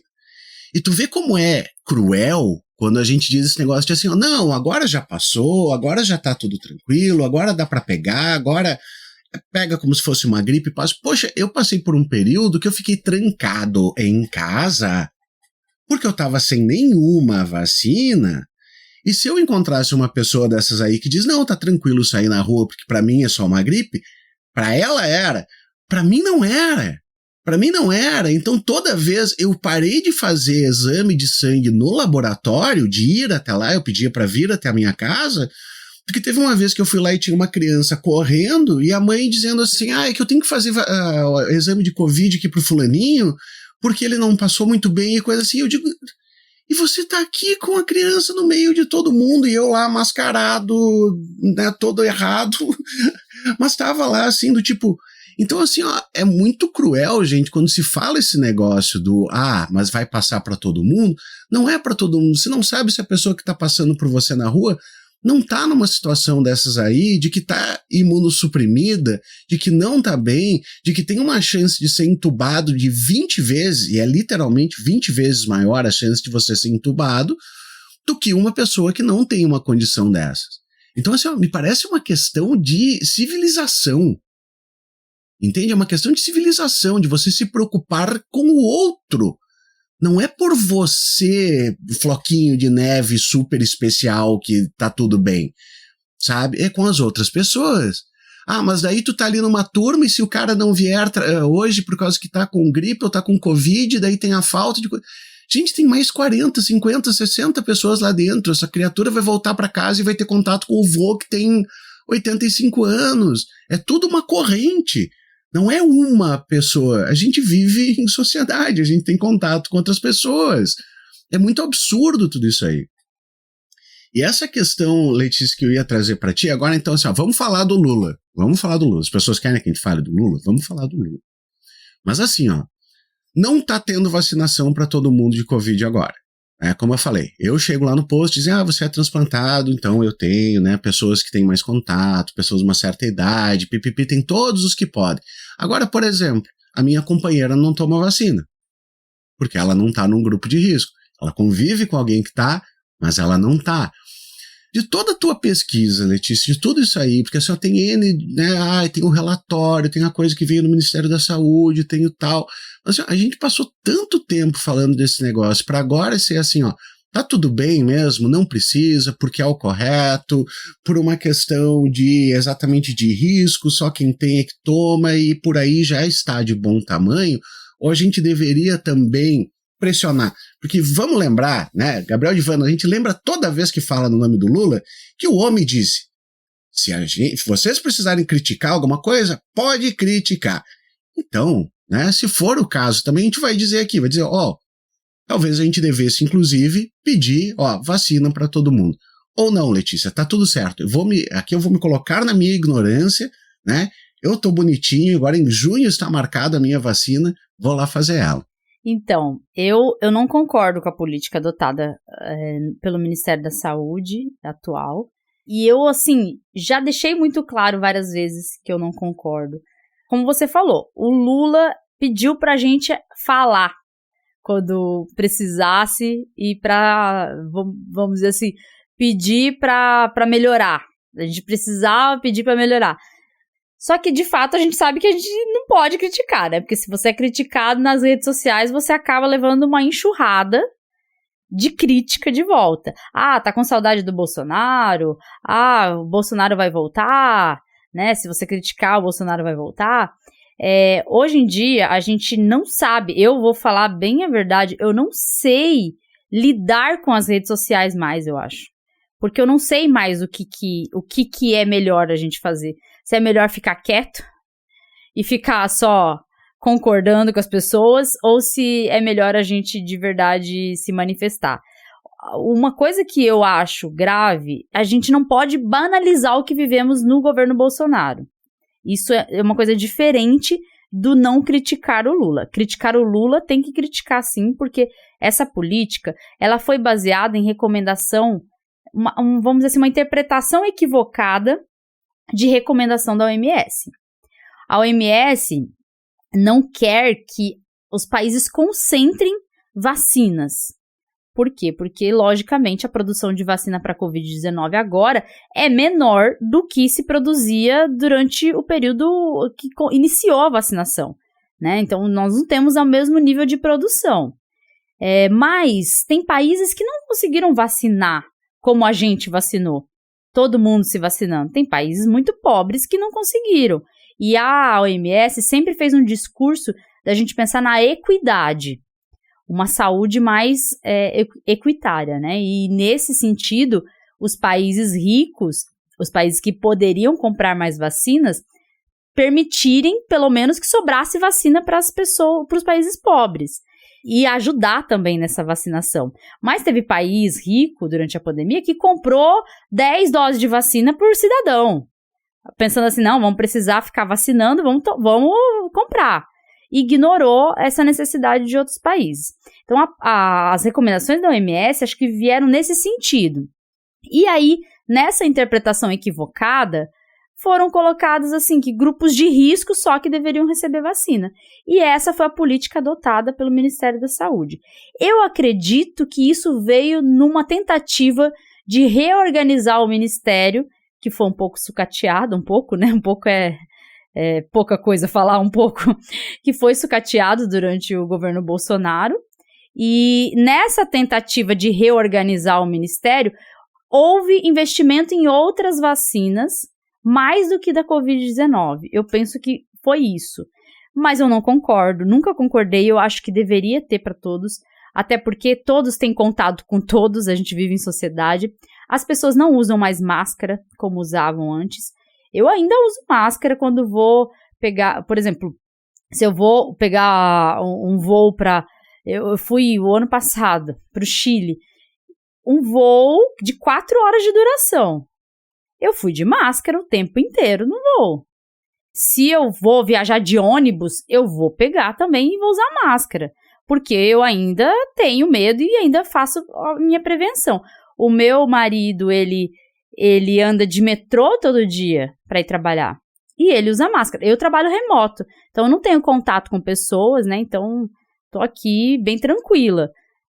Mas se eu tivesse que trabalhar presencial, dependendo do local que eu trabalhasse, inclusive, eu iria usar máscara. Porque quando eu estava dando aula durante a pandemia, eu dei aula numa universidade aqui até 2023. Eu dava aula de máscara. Eu dava aula de máscara até o final de 2023, eu dava aula de máscara, usando um microfoninho daqueles guias turísticos, que tem uma caixinha de som que você coloca na cintura. Era ridículo? Era ridículo, mas eu não tava nem aí. Eu tô ali para dar aula e vou me proteger. Porque eu não queria pegar a Covid de novo. Eu sei do impacto de pegar múltiplas infecções. Já tem dados mostrando que você pode ter uma série de sequelas com o decorrer do tempo. Eu peguei Covid 2 vezes.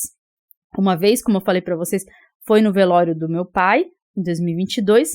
E a outra vez foi o ano passado, em 2024, quando eu fui pro Chile. E olha só, né? Fui de máscara no avião. Cheguei lá no Chile, tudo que é lugar fechado eu usava máscara, mas teve um santo dia, no sábado, que a gente resolveu passear lá, e aí estávamos lá, meu marido tem uma dor no ciático, ele falou assim, nossa, vamos andar de metrô, porque eu não tô aguentando andar. Falei, então vamos de metrô, só que a gente tinha esquecido a máscara. E aí a gente pensou, não, vai tranquilo, né? Porque o metrô lá tem uma janelinha, não é fechado, a ventilação é boa, mas a gente só vê possibilidade de ter sido ali, pela data e tal. Acabei pegando Covid no Chile. E assim, só que os cuidados permanecem aqui. A gente não é de grupo de risco. Hoje eu sou de grupo de risco porque eu tô grávida e vou ter direito à vacinação. Inclusive, essa semana ainda eu quero ir vacinar.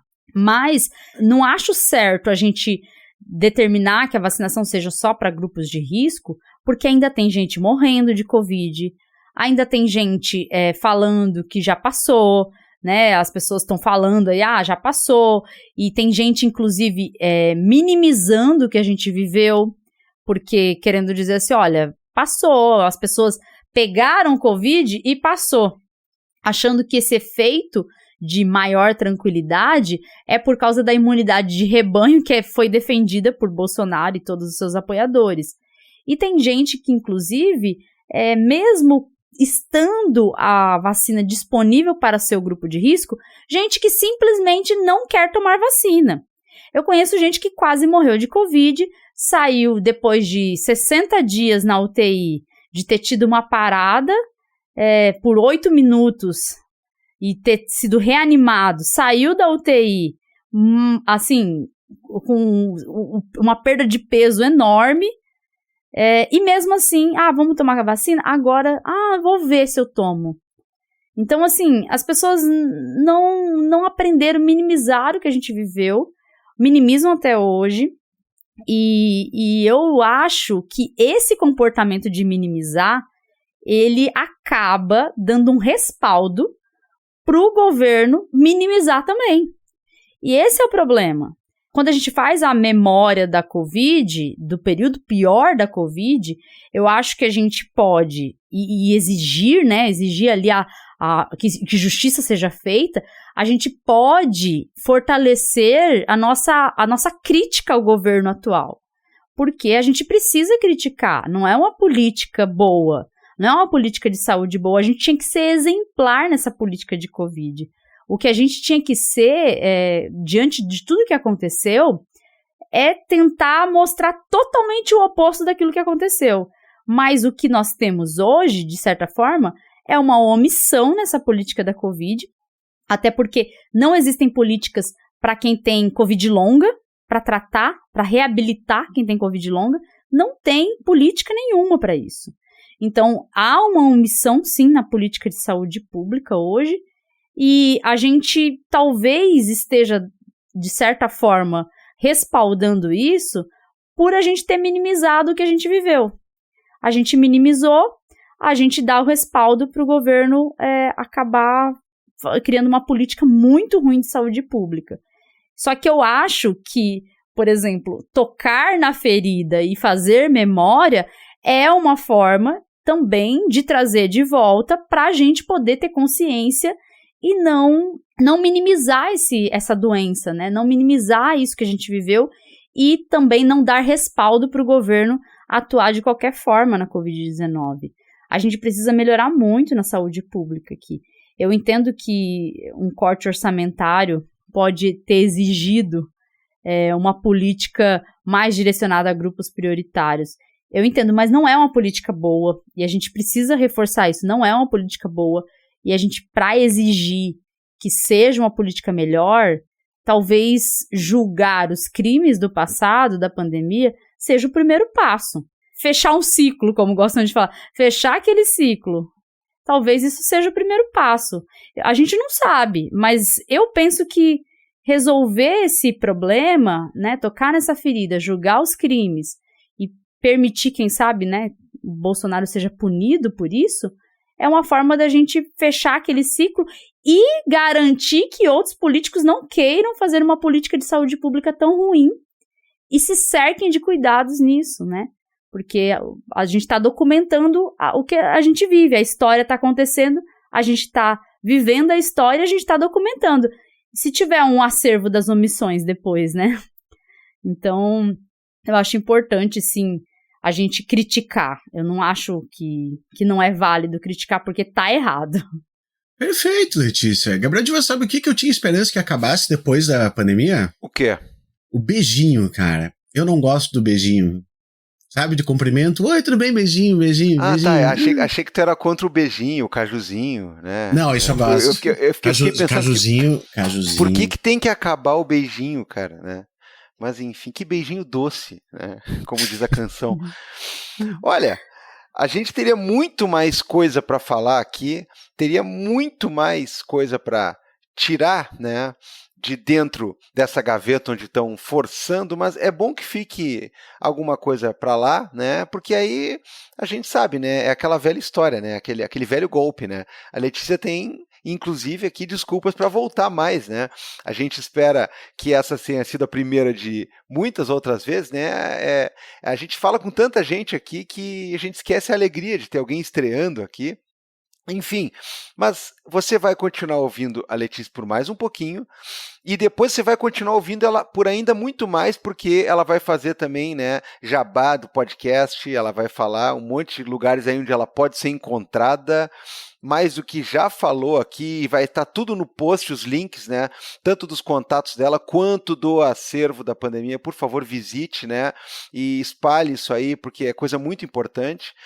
Mas agora a gente vai seguir ouvindo ela, talvez, de uma maneira mais leve, porque é chegada a hora das nossas dicas culturais. Aquele momento onde você pode falar alguma coisa que tem tudo a ver ou nada a ver, no meu caso hoje é nada a ver, né, com o assunto que foi tratado no episódio, para poder deixar de dica para a galera. Vale livro, filme, peça de teatro, seriado, qualquer coisa que você quiser, joguinho de videogame, música, a gente precisa de música. Então, vale a pena qualquer coisa aqui, porque as nossas dicas culturais, elas chegam com o apoio do Artesão, pizzas para você assar em casa. Vai lá no Artesão, você que infelizmente, como a Letícia, não está em Porto Alegre, região metropolitana, Criciúma, você ainda não consegue pedir o Artesão, né? Mas quando estiver por aqui, né, pode ir numa das lojas do Artesão, vai encontrar muita coisa deliciosa lá. Pizza é só o carro-chefe, procure saber. Mas quem pode pedir, pede e diz assim, ó, eu escutei Letícia Sarturi no Vira Casacas e eu quero a minha mamata. E a mamata você sabe, o Felipe Abal vai pagar a teleentrega para você, não é você que paga. Não tem almoço grátis, nem teleentrega grátis. Alguém paga, o bom é que não é você. Bom, vamos lá, porque a Letícia, como é convidada, fica por último, né? Felipe, o que temos de dica essa semana? Cara, eu vou dar 2 dicas aqui. primeira delas é um livro bem curtinho aqui, que eu li agora faz umas 2 semanas, assim. Eu gosto, tem uma sequência, assim, de livros, tem vários autores da psicanálise que eles gostam de escrever livros de relatos de casos. Claro, tudo, né, poupando os pacientes, etc e tal, assim, mas eu acho bem interessante, assim, ver a forma... Ó, o Divan tá rindo. Expondo pra caralho. Que é... Olha esse desgraçado. Letícia aí, Sarturi esteve aqui ontem e olha o que ela falou sobre a questão do marido. Não, tô brincando. Mas enfim, é bom ressaltar, né, cara? Mas saiu um livro do J.D. Nasio chamado 10 Histórias de Vida, Sofrimento e Amor, que ele conta alguns casos de pessoas com fobia, tem caso de anorexia, tem umas coisas bem interessantes e tudo com um toque muito delicado, assim, a forma com que ele trata. Então, assim, ó, se você tem interesse nessas coisas, até tá fazendo terapia, quer ver como é que funciona dos outros, eu acho legal isso aqui, como é que são as conduções, etc e tal, eu acho bem legal, um livro bem gostosinho, bem curtinho, todas histórias curtas, assim, vale muito a pena. Então, 10 histórias de vida, sofrimento e amor. Segunda dica, eu acho que eu já dei essa dica agora há pouco, Divan, mas eu não tô me lembrando, mas eu vou dar de novo, cara, que é o The Pitt, né, que é o seriado lá da HBO que tá tendo, porque assim, ó, tem muita coisa, né? Outro dia eu comentei ali no Blue Sky que como eles tocaram em uma temporada em tudo que tá rolando de importante, de urgente, assim, nos Estados Unidos especificamente hoje, porque assim, ó, tem caso de tiroteio, tem fentanil, tem também esse negócio de vacina, né? Porque teve agora um episódio há pouco, eu não quero dar spoiler pra ninguém, mas assim, de chegar pai com filho com sarampo e te dá vontade de arrebentar eles a pau, né? E o Dr. Rob, lindo, gato, especial, já ganhou o Emmy pra mim, já tá dado, assim, o Emmy pra ele, também fica puto, assim. Mas enfim, é muito bacana. Eu comentei outro dia que, assim, eu tô feliz de acompanhar semana após semana, porque é um momento de tensão, assim, tu assiste um episódio, tu fica, meu Deus do céu, ainda bem que terminou agora, daí quando chega perto da quinta-feira, tu já fica louco pra assistir o novo episódio, e agora eu acho que acho que ainda não terminou a temporada, eu tô na expectativa que tenha mais um episódio na semana. Terminou, Letícia? Eu tô na expectativa de que tenha mais um, eu acho. Isso, eu acho que tem mais um agora. Né? Então, assim, tomara que tenha mais um, senão eu vou ficar esperando aqui a segunda temporada ansiosamente, tá? Mas 10 histórias de vida e The Pitt, Gabriel Divan. Olha, o The Pitt eu certamente vou ver, porque já passou do nível de um número de pessoas de amostragem, né, me dizerem que é muito bom, porque as séries de hospital, elas têm um pequeno problema, elas são todas iguais, né? Quem já viu uma, já viu basicamente todas. E essa aí, ao longo das semanas, eu fui percebendo que não é toda igual, então, né, eu já fico mais tranquilo. Né? É que tem um negócio muito legal, Divan, que é assim, ó, não é um negócio tipo House, que eu não aguentaria esse formato hoje. Eu gostei muito de House, mas eu não aguentaria o negócio de cada episódio é um caso super especial e que daí é resolvido no final de uma forma mágica. Da mesma forma, todos os episódios são iguais. House sabe? Todos iguais. Caralho. Eu fiquei muito tempo achando que eu tinha uma doença autoimune, assim, sabe? Porque tudo é uma doença autoimune. Não, então cara. Tudo fica enganchando uma coisa na outra, assim, o formato que eles fizeram é muito massa, muito massa. Não, já tô convencido de que sim, verei. Né? Só um pequeno comentário sobre o Nasio, né? Eu li há muito mais, acho que mais de 20 anos atrás, eu li aquele livro sobre os 7 conceitos da psicanálise, tá? Ele amplia, né? Não são, ele pega um pouco mais. Originalmente são 4, né? Os conceitos iniciais. Enfim, eu sei que é muito bom o Juan David Nasio, né? Cara, muito legal, assim, achei bem esclarecedor, né? Quando eu li e achei interessante essa proposta do livro aí. Eu vou falar a dica que eu não sei qual vai ser a da Letícia, mas a minha vai ser a mais criançona do dia, com toda certeza, porque, enfim, é um desenho animado, tá? É um filme em desenho animado. Há alguns anos atrás, na Netflix, estreou um desenho chamado Batman Ninja. A proposta é completamente bizarra e imbecilóide, né? Dá uma treta lá, não sei qual, de não sei como, de não sei o que eu nem lembro direito, porque era realmente muito ruim, né? Era muito ruim de jogo o negócio. E aí Batman e uma certa galera vão parar no Japão medieval, né? Dá um estouro no tempo, no espaço, sei lá o que, enfim. Bom, o resultado foi um filme muito ruim, de história muito estrambólica, mas eu diria que visualmente é uma das coisas mais bonitas que já foi desenhada, cara. Tu pega todo aquele visual, aquela imagética dos personagens, dos heróis que tu conhece e transporta para aquela coisa dos samurais, das máscaras Hanya e não sei o que, cara, assim, ó, lindíssimo. E agora, na semana passada, eu vi que chegou um que o nome é Batman Ninja versus Liga Yakuza. E eu pensei, tá, deve ser uma coisa naquele mesmo pique lá. É uma coisa no mesmo pique, né? E aí eu sofro desse mal, né? A Letícia não sabe, né? Enfim, se tem o Batman eu tenho que olhar, é triste, eu sei, né? Pode ser qualquer merda que tiver, tem o Batman, eu assisto. E aí eu pensei, bom, pelo menos é dos mesmos criadores do Batman Ninja, o que significa que se for uma coisa completamente ridícula, vai ser pelo menos agradável de se ver. E assim, de novo, a greve dos roteiristas, né, ela tá afetando a gente até, sei lá, daqui uns 10 anos vai continuar sofrendo os efeitos, porque não tem mais roteiro, né? É tudo assim, ó. Uma máquina foi construída que gerou um multiverso, não sei o que, tá? Daí a partir daí tu inventa qualquer coisa. Então, Felipe, presta atenção, né? Do final do Batman Ninja, eles voltaram para o presente, mas causou uma ruptura no tempo e no espaço. Então, assim, o Japão sumiu do nosso tempo e ele foi parar num universo paralelo que está numa abertura no céu. E aí você consegue atravessar essa abertura e ir parar num outro mundo, que é basicamente só o Japão, e que está uma maluquice total.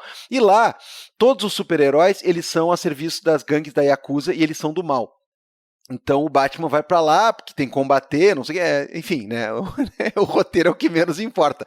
Cara, de novo, alguns dos desenhos feitos à mão, sabe? Desenho bonito.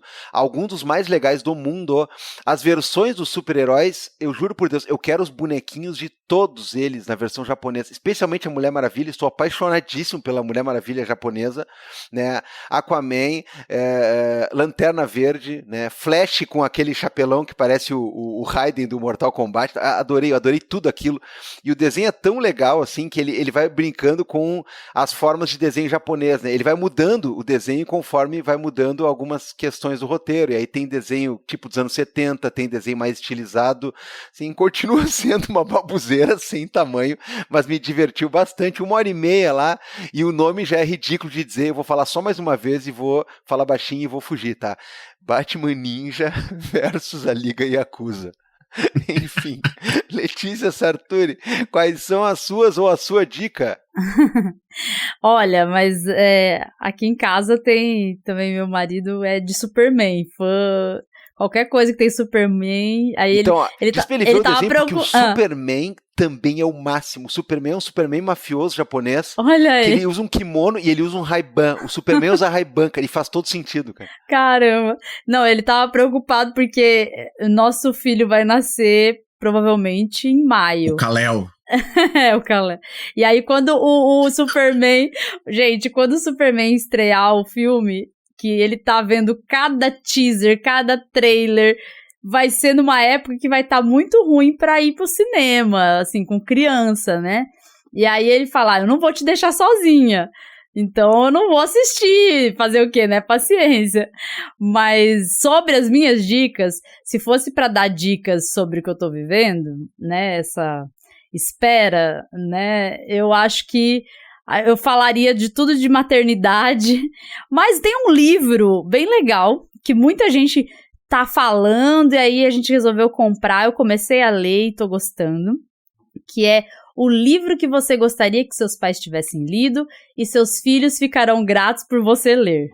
É um livro de uma psicoterapeuta, Philippa Perry, e ele fala sobre quebrar ciclos de violência, sobre quebrar ciclos que geram traumas na criação dos filhos. Então, a gente reviver os nossos traumas de infância, gerados, às vezes, pela educação que nossos pais deram pra gente, e entender como a gente não vai repetir isso e vai quebrar aquele ciclo.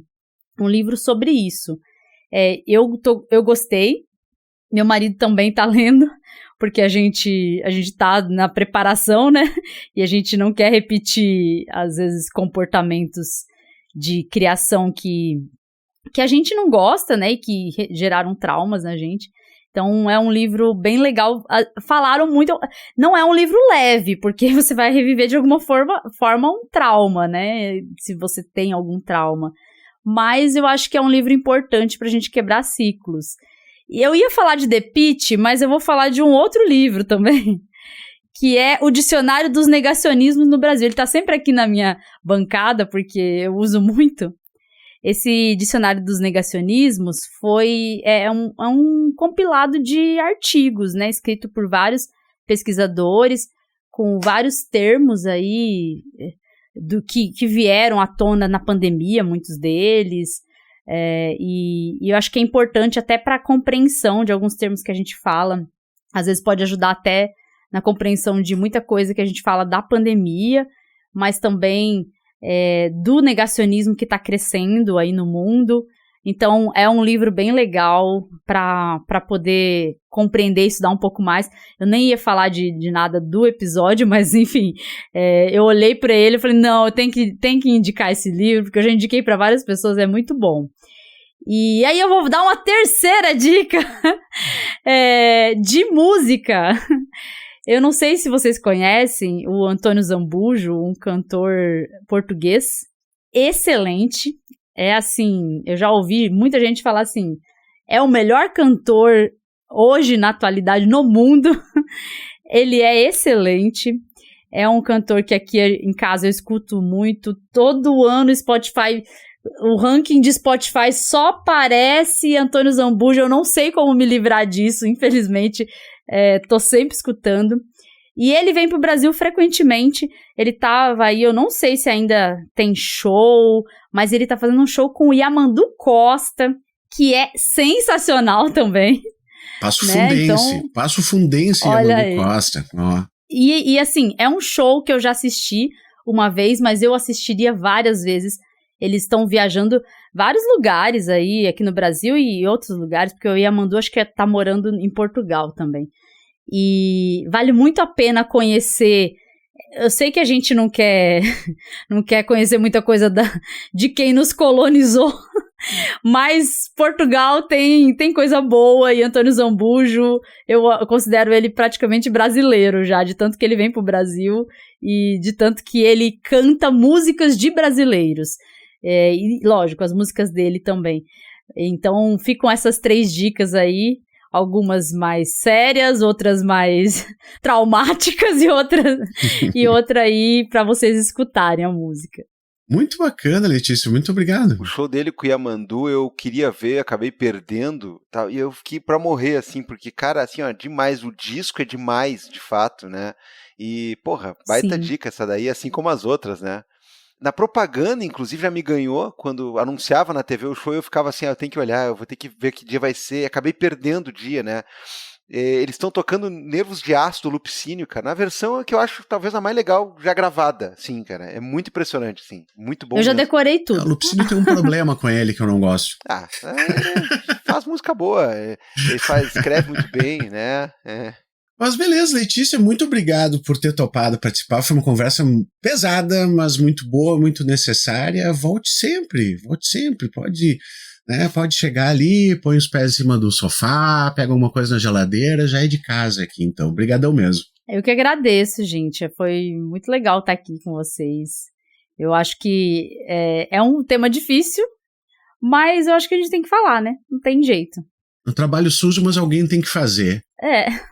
Gabriel Divan, nós somos só homens vacinados, Gabriel Divan. Nós somos homens vacinados e homens inocentes. Normais eu já não sei, porque o normal eu acho que é falar umas outras coisas aí, né? Mas enfim, obrigado, Letícia, obrigado quem nos escutou até agora aí. Até semana que vem, vamos dar um tchau pra galera, tchau! Tchau, galera! Tchau, gente!